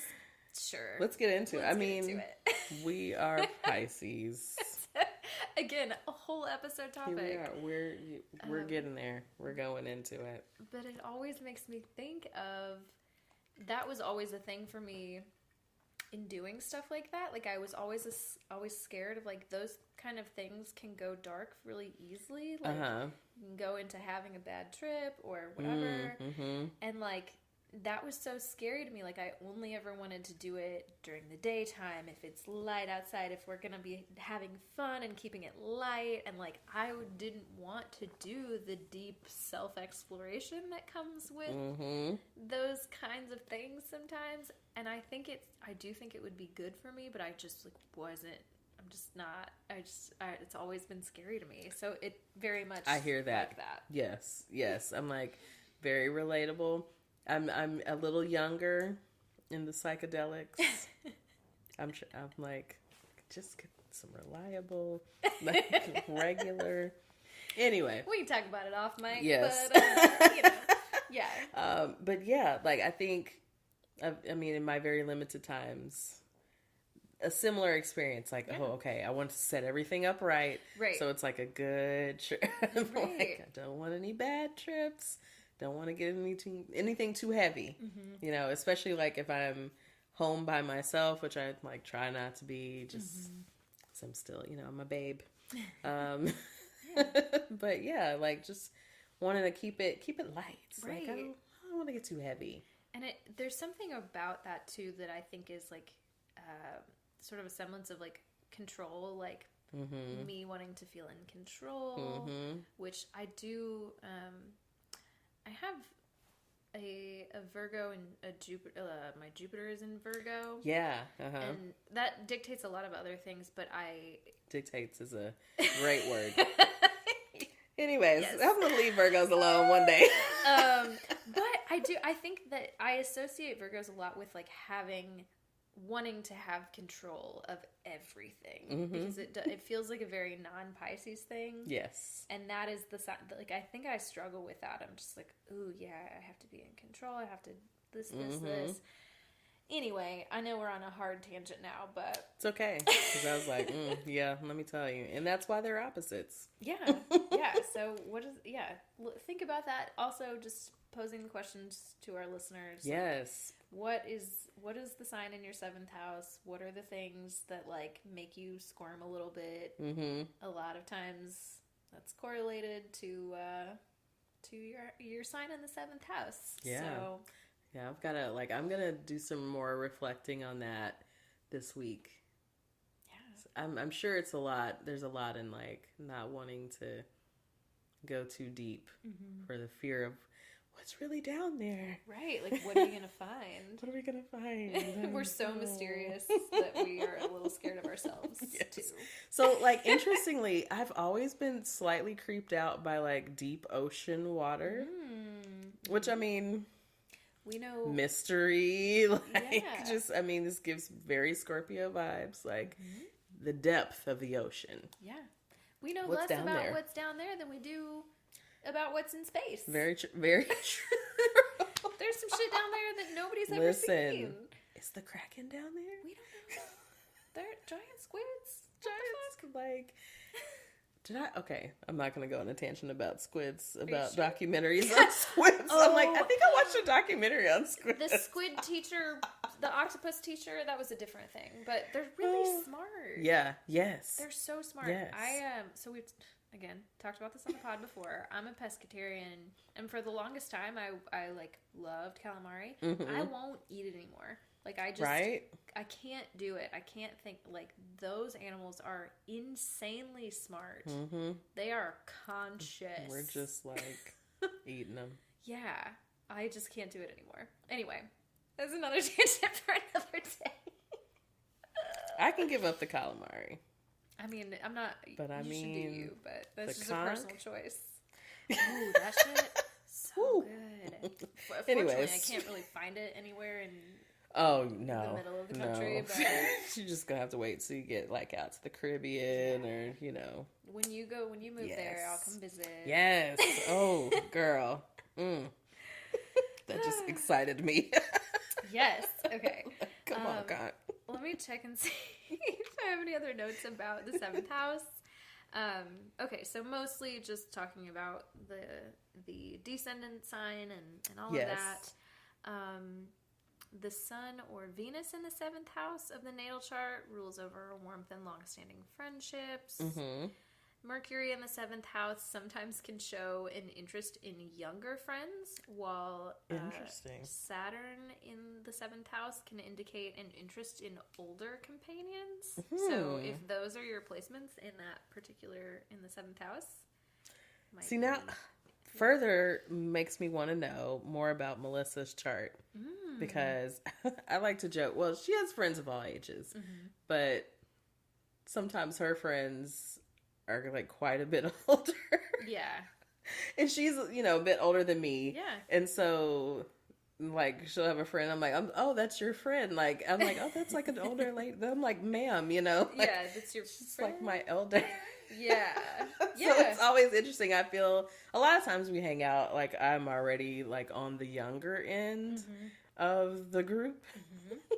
So I just feel a little like, oh, like, I mean, me in groups already, I'm kind of like the observer, like I kind of hang back. Yep. Pisces, but then I feel super immature. Like, these ladies are like, they're ladies. They are ladies. They're grown. And I'm like, I'm grown, but like, they're like grown ladies. Yeah. It's a different, there's levels to this shit, okay? There's levels. Absolutely. Oh, so yeah. Anyway. Okay, let's see what else. The North Node in the 7th house often indicates friends who steer one towards their personal destiny. So if you've got, I don't know enough about nodes, so we'll get into that later. All right, yeah, we're gonna do some more research there. So I'm like, okay, wait, the North Node is in the 7th house. I don't know what that means. We'll talk about it later. Okay, so just a couple of quick things. We're going to talk about, we've already touched on it a lot, but just our own history with friends and lovers. Friends and lovers, lovers and friends. Else that you want to add to the conversation? What do I want to add? I feel like I've had a lot of, hey girl. Hi, Tima. What was I going to say? Oh, sorry. No, it's totally... You said, I feel like I've had a lot of... So I guess I said before, I've had a lot of earth sign friends, a lot of air sign friends. We're going to get into some of these different things. not a lot of water signs, and fire signs very few. Like, one of my closest friends is a fire sign. I also had a friendship with a person that was a Sag that, like, now I don't know where we are. Strangely, like, we just kind of lost touch, and then I think I reached out maybe last year. She just never responded. Oh. And I'm like, did we fall out? Like, and I didn't know. I didn't know. That seems like a Pisces thing to do. Oh, sorry, I was too, Whoops. But then I was like, I think I remember disagreeing, like us having a disagreement, but I don't remember it being, like, bad. But I think I said something about someone she was dating or wanted to date. And it wasn't really about them. It was just like, I don't know if this relationship is a good idea. Because not the person. Right. Yeah. Just like, this doesn't seem like a good match. Like, we used to work at a, it's kind of weird calling it a rehab, but I guess it's kind of a rehab. Yeah. Human service field again. Right. Like, I guess it is a rehab. That's where we're at. But yeah, we used to work at like a drug and alcohol treatment center. And we left there and she went on to another one. And I remember she met this guy who was working there. He was in recovery. Oh, and my you're right. friends, That's not a good idea. One, just generally not. But my friend also really loves to drink. And I'm like, do you think this is a good match? I'm like, look, girl, live your life. But I'm just asking a question. A serious relationship? Do you think so? Because, I mean, like, we like to have some drinks. Yeah. We get together. Yeah, look at us right here. Sloppy sometimes. Like, yeah. Not great for recovering people, but... I've had friends who, like, one of them is in recovery and one of them is a heavy drinker. And yeah. I mean, I don't know. I'm not in it, but, like, it's got to be really hard. It's just an interesting dynamic. I'm not saying it can't be done. Also, I mean, maybe you want to make sure they're pretty far along in their recovery. Right. They have good support set up. I mean, because, recovery is a lifelong journey. Yeah. Like, and it's a journey. Like, you're never quite safe. It's always something. Yeah, you're always going to have to work on it. It's there in the back of your mind. So it's like, I mean, it's been done. Sure, but I'm like, totally. Absolutely. Like everything. Consciously, as someone with a therapy background, also. Yeah. I got questions. Questionable. But also, live your life. Yeah. Yeah, no, that's interesting. I feel like it's very reasonable to ask the question. And if you want to have a conversation about how that made you feel, then that's totally fine. Right. But who am I to judge? Because I also love to avoid hard conversations. So. And I mean, I date people who are not great for me. So, I mean, we've all been there. Yeah. All right. Friends. Oh, yeah. Anything else about... Oh, yeah. So do we want to go into that second point? The Virgo problems. I wrote Virgo problems, LOL. Virgo problems. Yeah. So a few years ago, I just kind of had made this recognition or this realization that a lot of people that I had dated have birthdays in the same range of time. I'm like, oh, that's interesting. Like, I just started thinking about it. Like, very interesting. Like, and it was before I was really into astrology. So it just kind of like made that recognition. And then I moved on. And then later, once I got into astrology, I'm like, wait, all these people were Virgos. Or Virgo, Libra cusp, but Libras. Okay. So Libra, Virgo, I don't know which goes first and if it's the sun sign. But lots of Virgos, like maybe 80%. Wow, Christine. I knew that it was a few. I didn't know it was that many. It's a lot. So I'm like, so what's up with this? Very interesting. And I mean, they've all been, of course, a little different. There's all the different makeups. And I really wish I could, like, I probably could chart I won't have the rising signs because I'm not going to have that birth time, but I would like be interested in charting like the rest of the planets for a few of these people just to kind of compare between just for fun. But yeah, just like a lot of Virgos, and I'm like, well, do I know why? But I think when we talked about earlier that like balancing, it's something I used to say even before I kind of knew anything about astrology was I seem to be attracted to like people that bring that grounding energy, like that balancing, because I'm like, I'm out here. Right. I'm like adrift. Yeah. Like, really is. And like, those are signs. You're like, come on, sis, let's come back to reality. Yeah. 2 feet on the ground, out of the clouds, come on down. Sure. Bring you down. Sometimes they really bring you down, but like, yeah, so it seems, you know, like a balancing energy. Yeah. Some grounding.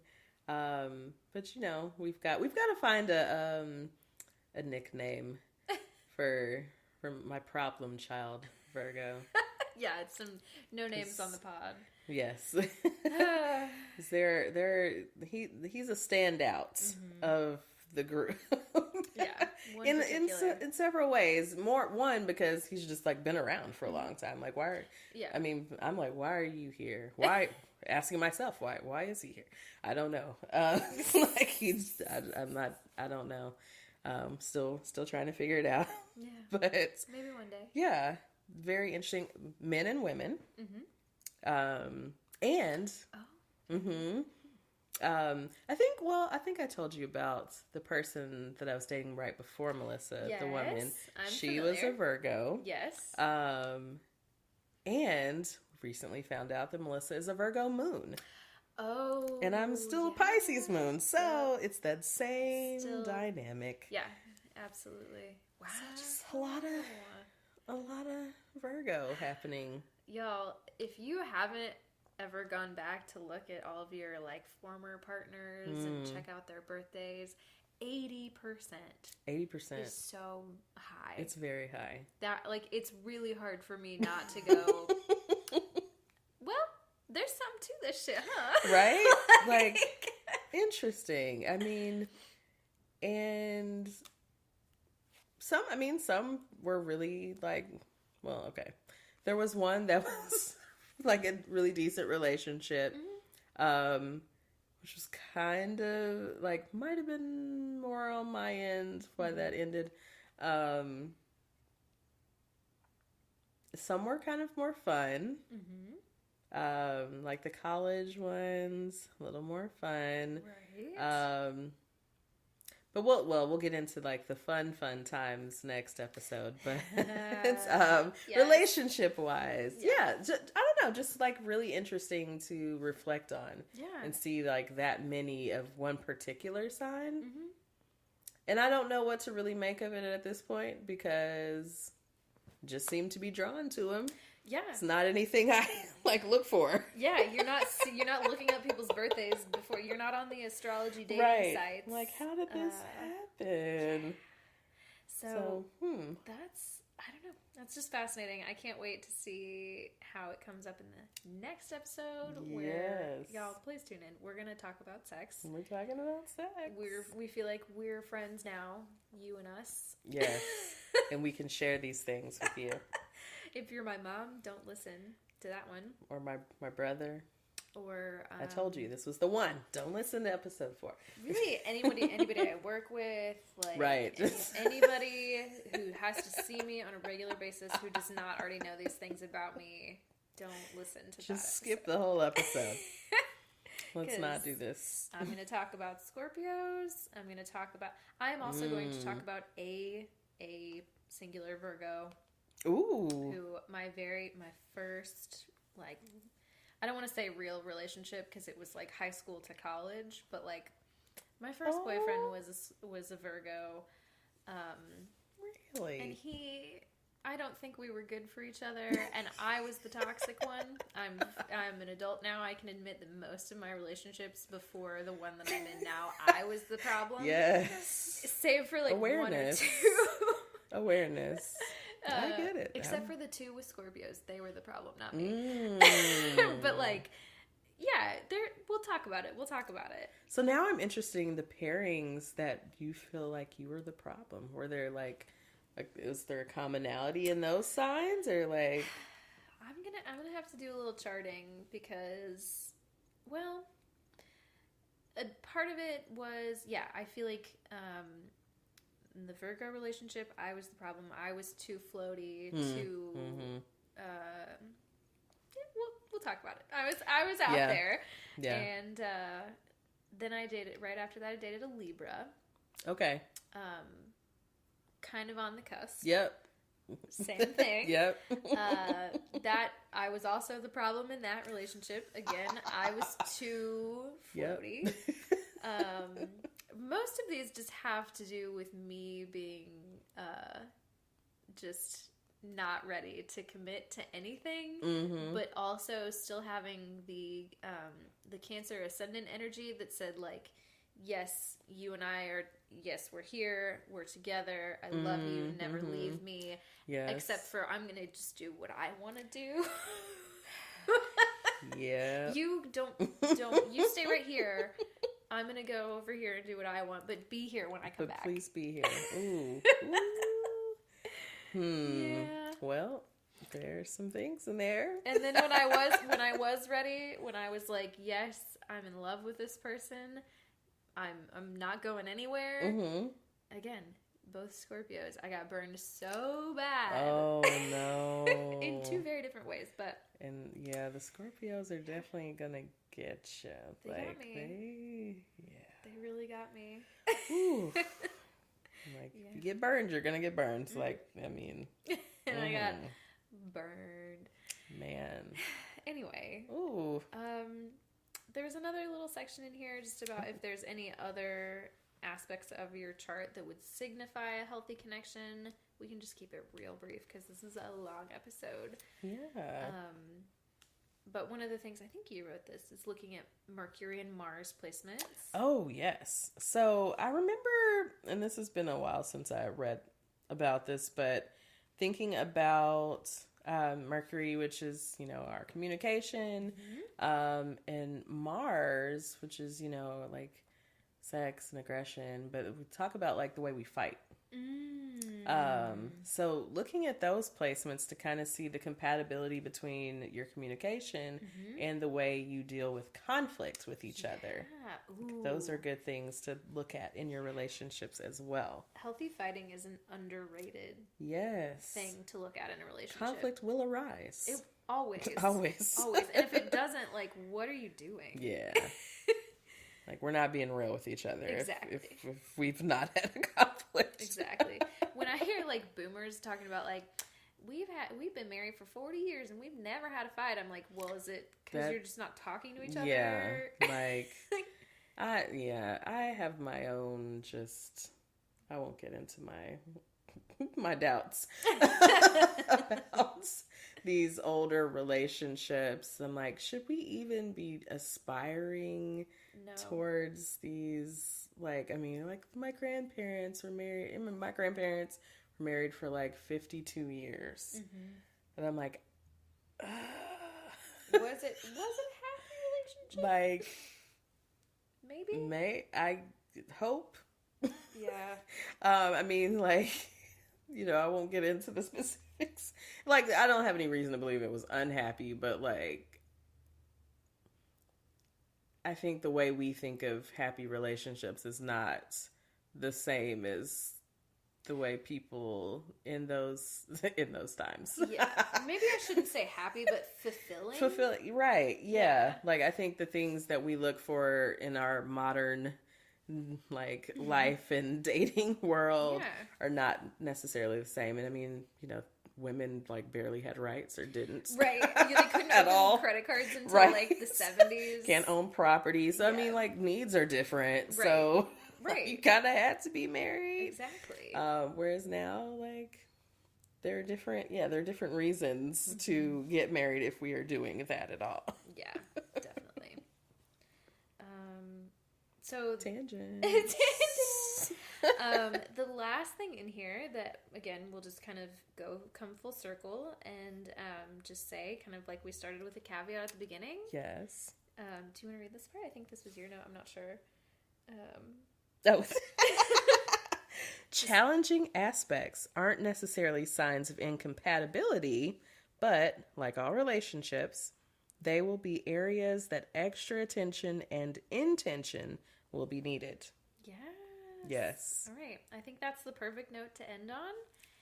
We'll take one more break, and then we will come back with our Pisces moment of the week, our Pisces Pregunta. Preguntas. And then we'll get out. All right. Look at that. See you soon. And we're back. Yay. Hello. All right, so now we've got just a couple of things. We've got our Pisces Preguntas. Yes. And I kind of wrote this as a joke because I mentioned it last week, but I remember Victoria, when we were starting this, she asked us, why are Pisces such good friends? Yeah. And I thought because we're talking about relationships and compatibility and stuff. It's a great question for this episode. It might just be fun to just play around with that. So what do you think, Christine? Why do you think Pisces are such good friends? So, I mean, we know that Pisces are very empathetic and compassionate. We're typically pretty, like, kind. At least surface-wise. For sure. So I think just in general, those things, we're fairly easygoing. And so I think it makes us easy to be friends. Right, with a lot of different kinds of people, I think. Yeah. We're very open, you know, so, and open-minded. So, yeah, I mean, just a lot of different kinds of people are attracted to us. So, yeah, I think those are the traits that tend to make us great friends. I agree. I also think sometimes we have a tendency to go deep quickly. Like, yes. When I say go deep, I know we just had that conversation about Scorpios in depth, but I when I say that, I mean we like to ask people questions to get them to go deep. Yes. And I think sometimes that is a little bit of a tactic to keep us from having to go deep. Like maybe we are like, tell me. Just put it on you. Yeah. You go deep. Tell me about yourselves, because people love to talk about themselves. Ooh, true. And because we're intuitive, we understand that. So we know that if we can put it on someone else, like, hey, like, how are you really? Like, let's get into it. Yes. They'll open up to it. And it makes people feel I think it's easy for people to be vulnerable around us. Yes. And we appreciate the vulnerability. Yeah. We like it. It's like a sign of authenticity for us. Like, Exactly. they were vulnerable. Like, we eat it up. Yes. Like, yes. Vulnerability. Yes. It's not, because some people see it as like a weakness or like I don't know what to do with that. No. But like, I feel like I am one who I know Pisces, a lot of tears, a lot of emotions. Yes. But generally, I feel like I do most of that privately. Yes. And I also am not afraid for other people to cry in front of me. Like, if someone's crying in front of me, I feel like I know how to stay calm. I know what to do. Yeah. Maybe not what to do, but like, the thing to do is... It's not disturbing to you to see someone cry. Exactly. Yeah. I mean, you might be disturbed why they're crying or something, but... Sure. Yeah. I think that's very, very similar. Like, I'm not at all disturbed by someone crying. I'm like, okay, I can sit with you. We can talk through it or whatever, but... Yeah, I'm like, emotion doesn't bother us. Right. We're not afraid of emotion like maybe some other people try to avoid it. We're like, oh no, give me more. Give us more of that. Yeah. Exactly. And so then it kind of, not forces, but it's like kind of more automatic intimacy of relationship. Once you get somebody crying, I mean, we're there. We're connected. And I will say, this is the thing that makes us good friends, but and I will only speak for myself. This is something that I think got me in trouble in romantic relationships, where other people felt very attached to me because they opened up and they got vulnerable very quickly. Yeah. And I held space for the vulnerability, but I wasn't really on the same page necessarily. And so they had this like intense emotional moment that was really more about themselves than it was about me. And then they like, then when I was like ready to peace out, they're like, oh, no. Wait a minute. Where are you going? I shared all this with you. Yeah. It's honestly, it sounds like a lot like the therapist-client relationship. Yeah. You go deep probably fairly quickly for most people. Yeah. Like, oh, we're getting in there. And then you feel attached to this individual because you're telling them all your things. And then they're like, okay, you've done your work. And you're like, whoa, we are friends, right? Like, this is a thing we're doing. And people are like, therapists like, no, you're done now. Yeah. Time to go. Phase me out of it. Yeah. People have a hard time with that. Yeah. So we have another Pisces Pregunta here. Anything else about that before? I don't know why it made me think of like listening to the read. And I don't know if you remember, there's like a period of time when people were writing a lot of letters about therapists and like getting cut off by the therapist. Yeah, that's how it's supposed to work. And I'm like, talking in my car, that's the way it works, y'all. They're telling you you're done. That's a good thing. You have done your work for now. You graduated. You've graduated. And maybe they need to use graduation like we would use. Right. Yeah. We would You've call it graduated from this. Like, you know, maybe not termination, but graduation. Yeah. Termination feels like such a hard word. Yeah. And that's what that is like the clinical word for it. Right. Like, you're graduating, you're moving on, you're moving up forward, and I'll be here if you ever have an emergency. Check in, please. Check in, come back. We want to know how you're doing. Yeah, most people. Totally. But it's good. It's time to be done. Exactly. You also have to learn how to let go. Yeah, and that is difficult sometimes. It's healthy. It's normal. Yes. Yeah. It's needed. That's all. That just made me think of that. And I was like, oh, those people. Like, I know. They were really struggling with their therapist cutting them off. My therapist broke up with me. And it's like, they're supposed to. Yeah, they are. They're following good ethics by not, like, continuing to charge you. Right. When you really don't need the service. How would you feel about that? Yeah. My therapist was taking my money for 2 years, and I was done with my work. I wasn't getting anything out of it. Okay. Yeah, exactly. Calling out our psychoanalyst friends. Right. Anyways. I'm not a therapist anymore. I have a different job. Right. I'm still in that world, but I won't throw any shade because that's not my job. People for 5 years. Anyways, those are the olden days, maybe. Maybe. So our last question in the Pisces Preguntas, which was really a question from me. Yeah, we answer our own questions until y'all start sending us some. Right. I asked a question and I'm going to answer it. It's a good question. It's a good one. So I recently heard of a new term called romantic friendship. Are you familiar with this term? I'm not. I feel like I can generally have an idea about like what it means, but no, I haven't really heard it being used recently. Okay, so I was listening to Ghost of a Podcast. Of course. And Jessica had I don't even remember what she was talking about, and she just mentioned romantic friendships, and I'm like, wait, what is go back? What is a romantic friendship? So I did a little reading, a little digging around. So I read an article from someone on Refinery 29, and she was talking about being a queer woman and having romantic friendships that kind of meet those needs that most people look to romantic relationships to meet the needs. Anyways, meet those needs. They're getting those needs met in a romantic relationship instead of a friendship. Right. So most of the time we don't look to our friendships to fulfill those needs. And she was just making an argument, if you will, for why friendships can meet those needs. Having dates, doing special things together. She talked about a friend that she had that they would do special things like little gifts or little I'm trying to think of the right word. Like, let's say you have something like a big interview or a presentation at work. Yeah.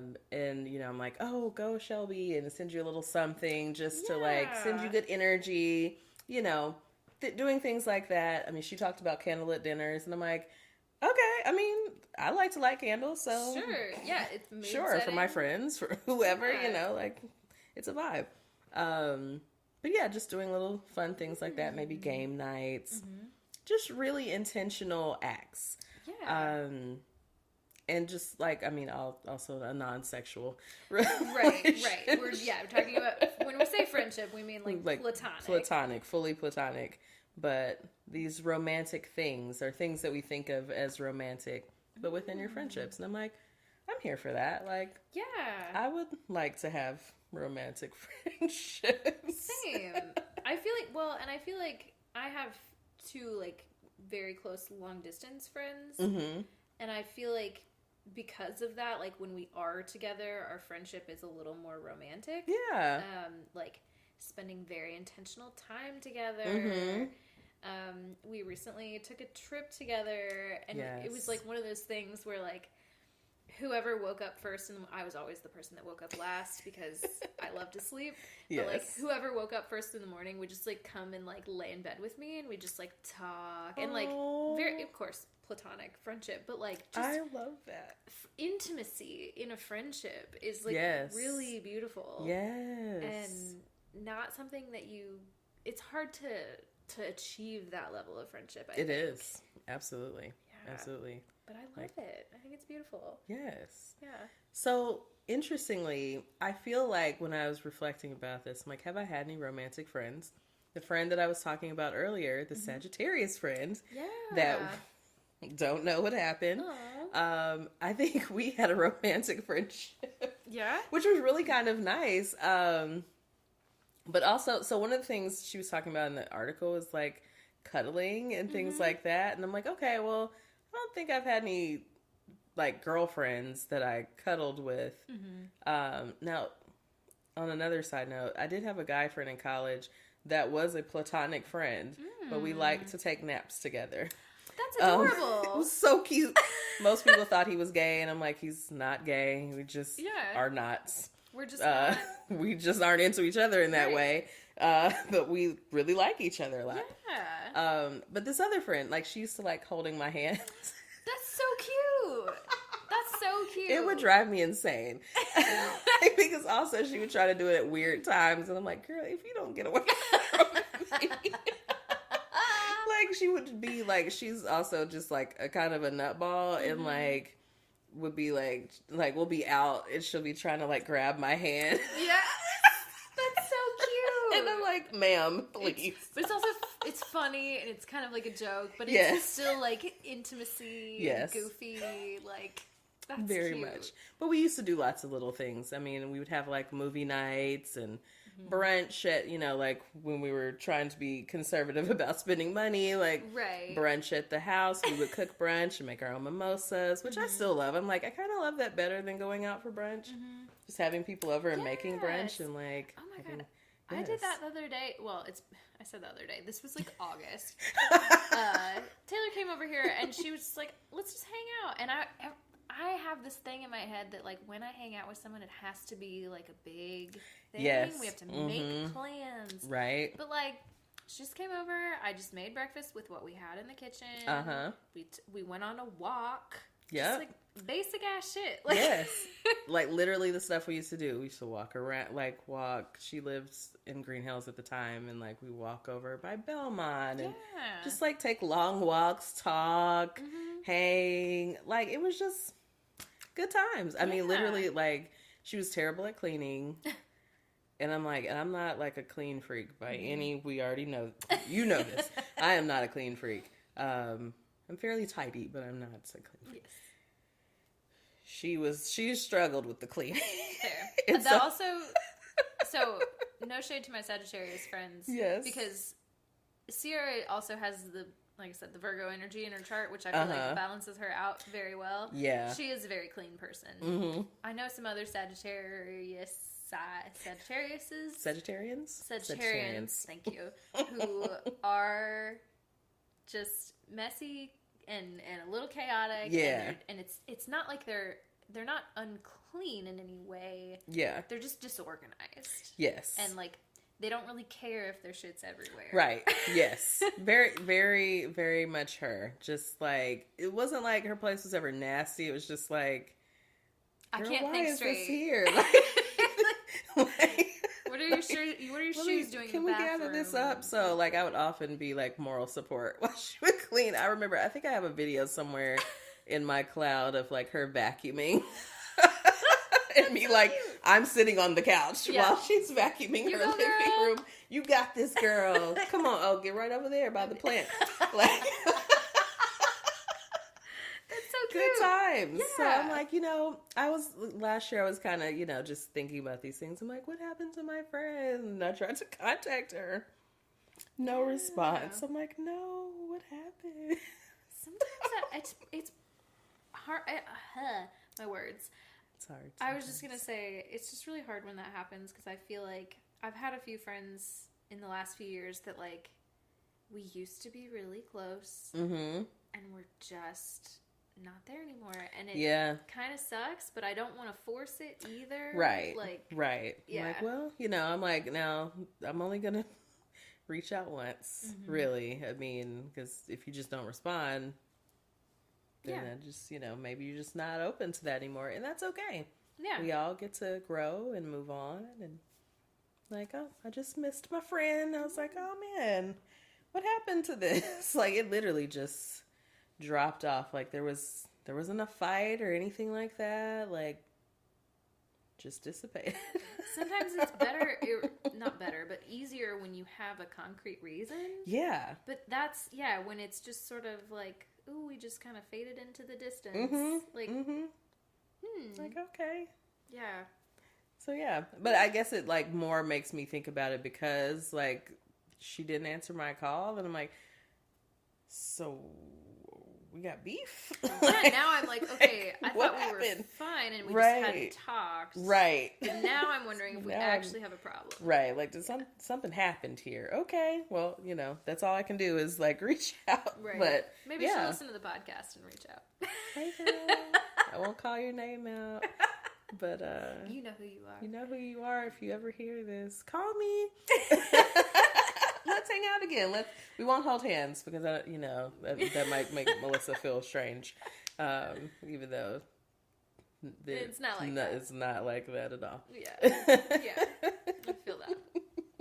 Yeah. Well, I will just say before we move on to the next segment, I think it's been because of the pandemic. We spent a lot of time not hanging out, but like now that we get to see each other like once a week, I'm like, this feels like a romantic friendship. I know. I was so we excited. light candles for each other. Shelby made this beautiful charcuterie board. I'm like, oh my goodness! Like, I'm like, ooh, let me treat my friend. Yes. Like, yeah. So it feels great. I love seeing us get closer. Yes, me too. I can't wait to listen to the podcast, like listen to these episodes of the podcast in like 5 years when we've quit our day jobs. Girl, okay, listen, talk about it. We have our sponsorships and we're living in our fancy places. And I don't have to worry about my work friends hearing this podcast and judging me because this is my full-time job. This is my full-time. Speak it into existence. It's a new moon. Set the goals. Yes. Exactly. Thank you. But yeah, it'll be really cute to listen back to this and be like, oh, look at us. Just getting into it. Listen to Shelby manifesting right now. Okay. Like, this is how you do it. Sorry, this is another tangent. Yes. I have a work friend who was just talking to me. So she has kids who are about to go to college. Mm-hmm.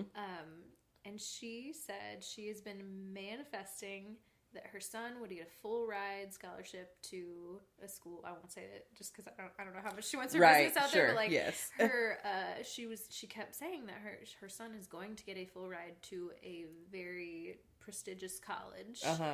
And she just kept saying it just like that. And she was like, I'm fucking manifesting this. And she told me on a work call today that it happened. Wow. And she was like, I've just been talking about it like it was already real, and it was a thing. So I know this is an astrology podcast, but maybe we have an episode about that. I am all about manifestation. And I mean, I think the thing is, like, we often think of it like it's like a magic thing, but I mean, I think there's a very real, like, not science, but kind of a science to it. Well, there's your brain is doing something where you, because you already believe it's happening, you're also taking the action steps. Yes. So.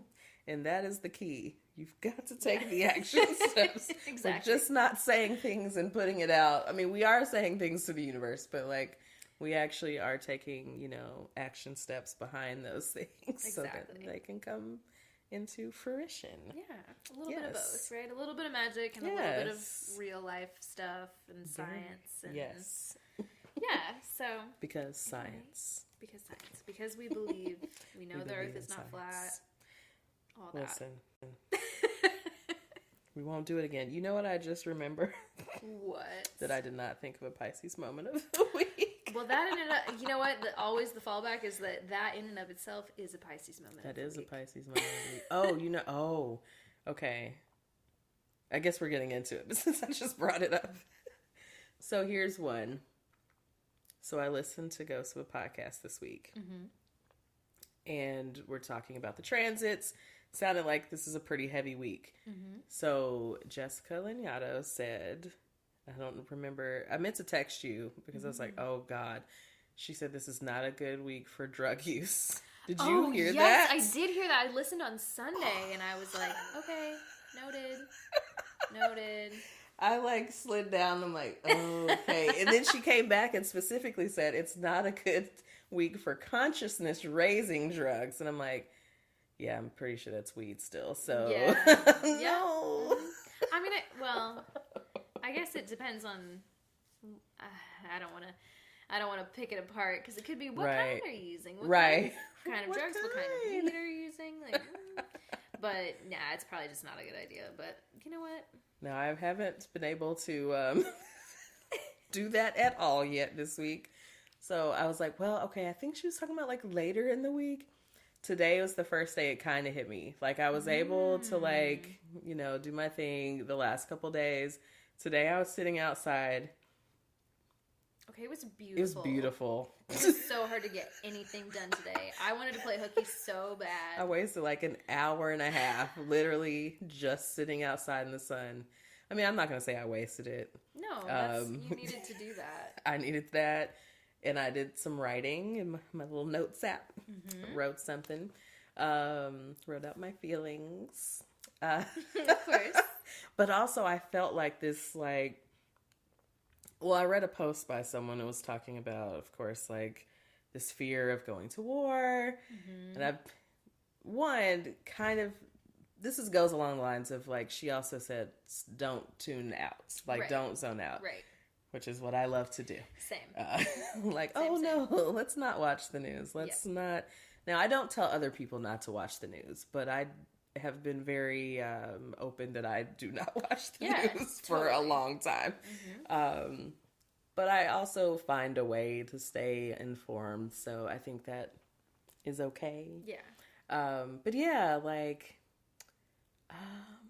it's been a struggle, and today, like, felt, at least earlier today, I felt like a little heavier energy, and I'm like, ooh, okay. Maybe this is what she was talking about. That's what she was talking about. We're like towards the end of the week now. It's like, maybe we may abstain the next couple of days. I'll try. And then you came over and I immediately was like, here, what do you want? Well, I mean, you know, I was having some pain. And so that was part of it. But yeah, I mean, I also brought my own. So That's fair. You know, you didn't do it. Okay. So that's my Pisces moment of the week. Not wanting to abstain from using drugs. Yes. Or plants, because I don't like referring to these drugs as drugs. Okay. I talked about this lady on a different episode, but my therapist that I had for I saw for a while. I'm not seeing her at this exact moment, but like the one therapist that I've had here in town that I was like really connected with, she's Jungian. She told me about the solar returns. As soon as I was like, I smoke a little weed sometimes, she was like, plant medicine, and I was like, yes, all right, we're good. I'm telling you, there's a moment when you know that this is my therapist, and this lady. That's one. I mean, you sound like you had several moments, but we had a few. Yeah, that I was like, that would be very affirmed. That's for me. Yeah, again, it's the Pisces in me. It's like, you get it. Okay, you get it. Yes. All right. Yes. I'm trying to think of what my Pisces moment of the week, what I want it to be. Okay, well, I guess I'll say this because it has to do with me dissociating and just being like, I'm not going to deal with that right now. Yeah. So I had some family members, because of where we live, we have a lot of family members where I'm from and where I live now and where people like to vacation. I'm like right in the middle. You're in the middle. Mm-hmm. So we sometimes have family members come through and just like, hey, is it okay if I just spend the night? Yep. And of course, I love to be extra, so I'm like, yes, let me wash the sheets and, light a candle and buy stuff to have breakfast for you. A wonderful hostess. I give a lot of fucks about stuff like that for whatever reason. Where is your Taurus placement? It's weird. I don't think I have a single Taurus placement. No. Which is wild. Interesting. I'm just married to one. Right. Let me double check myself to make sure that's true. Yeah, no, I don't have a single Taurus placement. I have I have very few Earth signs in my anyway. Interesting. Okay, we'll get into it. I'm like, I don't know where it comes from. Oh, okay. But anyway, so they were Libra. Sorry, keep going. Libra might be the other. Continue. Okay. Noted. Keep interrupting. Noted. No, that's good. I need to know that. So that was happening, and at the same time that was happening, I had I don't know, I won't go into detail, but I just had a thing where someone had reached out with some dramatic information and was like trying to like contact and I was just said, I'm not going to deal with this right now, and like blocked that person. Yes. And now it's like Pisces. We're past it and I do have time, and I'm just like, I just don't want to go back to that. Like, I know I need to come back around, and I'm finding every excuse to just be like, not right now. No, it's still not a good time. The vibes are off. Like, I just... Ooh, listen, when the vibes are off... I just can't. So, I've been having a lot of those moments this week, and just the tendency to, like... separate and try to like keep the vibes high, which like I know that's like a really shitty thing to do, but I mean balance in everything, right? Like, I mean, high vibes, but also we have to be able to deal with low vibes. Lame. Who wants to do that? Not a big fan. Like, again, we feel everything, so those low vibes are like they're draining. But yet, we have to deal. I know. I just feel like, sometimes I feel like, am I the drama? Girl. Is it me? Okay, it's not me. But what it is just like, I'm just feeling everything really deeply. So like, I either have to like fully involve myself or just completely cut it off. And there's not a middle ground. And it makes me feel bad about it. Like, what was the other thing you said? The meme at the very beginning that was like, Pisces, like, says they're going to be there for you no matter what, and then ghosts you for 3 months. Yes. Oh, man. That hit me in the fucking gut. I often have so much guilt about how rarely I talk to my friends. Yeah. I have to have a standing commitment for me to, like, engage. Yeah. I try to remember, like, the Cancer in me is, like, trying to reach out and remember things and, like, remember birthdays and do stuff. But, like, it's fucking hard. Yeah. Because that's not who I really am. Yeah. That's my mask that I'm presenting to people. I feel like, okay, so I feel like Pisces is somewhat, it's interesting, like, we're loners, but we're also very friendly and have friends. Mm-hmm. So I feel like a lot of times I almost self-isolate. Yeah. And then I'm like, I don't have any friends. Yeah. And I'm like, well, yeah, you do. You just haven't reached out to them. And they probably learned enough about you to just leave, like, whatever she's doing over there. She's in a mood or whatever. Like, whatever's going on with her, just let her have her time. Yeah. But yeah, like, I often feel like, oh, I need friends. I'm like, well, no, you have them. You just gotta, like, be intentional. Gotta do the work to reach out and hang out with them. Which I think over the years I'm like I've literally let friendships just kind of go. Yeah. Because I'm like, oh, we didn't talk, and then we just didn't talk anymore. Yeah. No, I feel that. So, point of an area of growth of like really being intentional. Like I look at Melissa, I mean, and that's very different, but she's a social butterfly, and I am not in the same way. And she's just like always making a friend or seeing her friends. I'm like, oh, that's cool. Yeah, go do that. And I don't necessarily want to be social. You're right. I'm trying to Good for do you. more. Go on. Right. But like, she's great at that. And I'm like, oh, yeah. I mean, always talking to her friends. I'm like, oh, yeah, I guess that's something you do, right? Reach out to them. You talk to them. Them. Yeah. Not even, I mean, like on the phone, I'm like, oh, yeah, we just text. But also millennial. Right. Technically, Melissa is Gen X. Yeah, there is. Slipped in there. I always forget that she's like just a little bit older. Just a little bit. Yeah. A little bit. But sometimes there is like, you can tell there's just a little bit of a generational difference. Yeah. Just the tiniest little bit. Yeah. And Melissa loves to like share her age in different ways. You know, she likes to refer to years like 96. Like, yeah, 96. I'm like, girl, stop aging yourself in this way. Like, 96, I was doing this. I was 4. Right. Right. Oh, man, you were 4. I was 11. Yep. Yeah. Makes sense. And she was 17.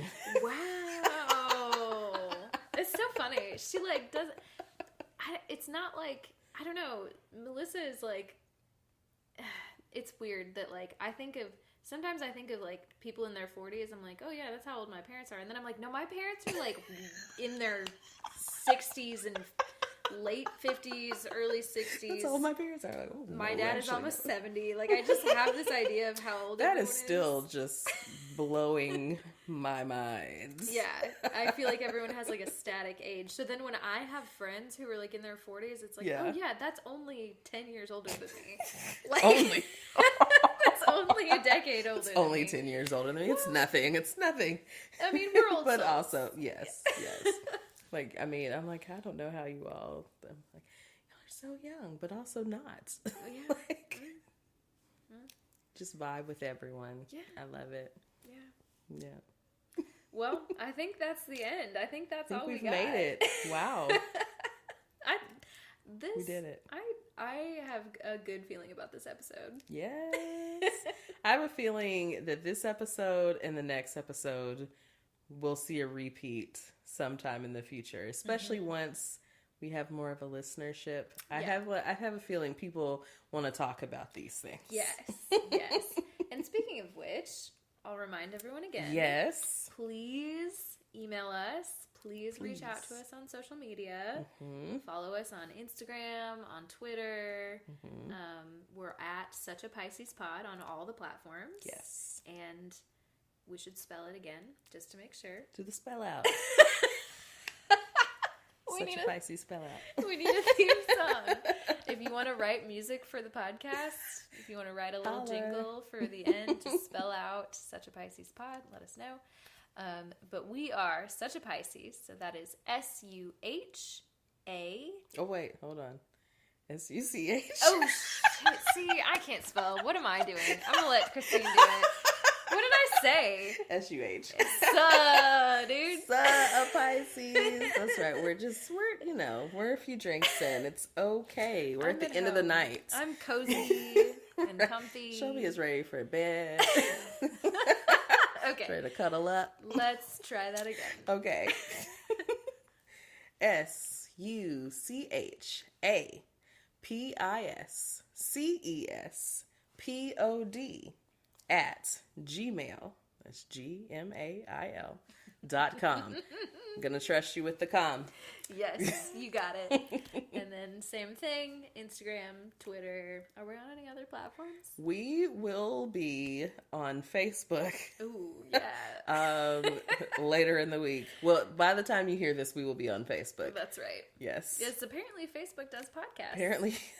Just found out today. Who knew? So you'll be able to listen to us on Facebook as well, if that's where you reside. Might be judging you for that choice, but we're here for you. Maybe you're older.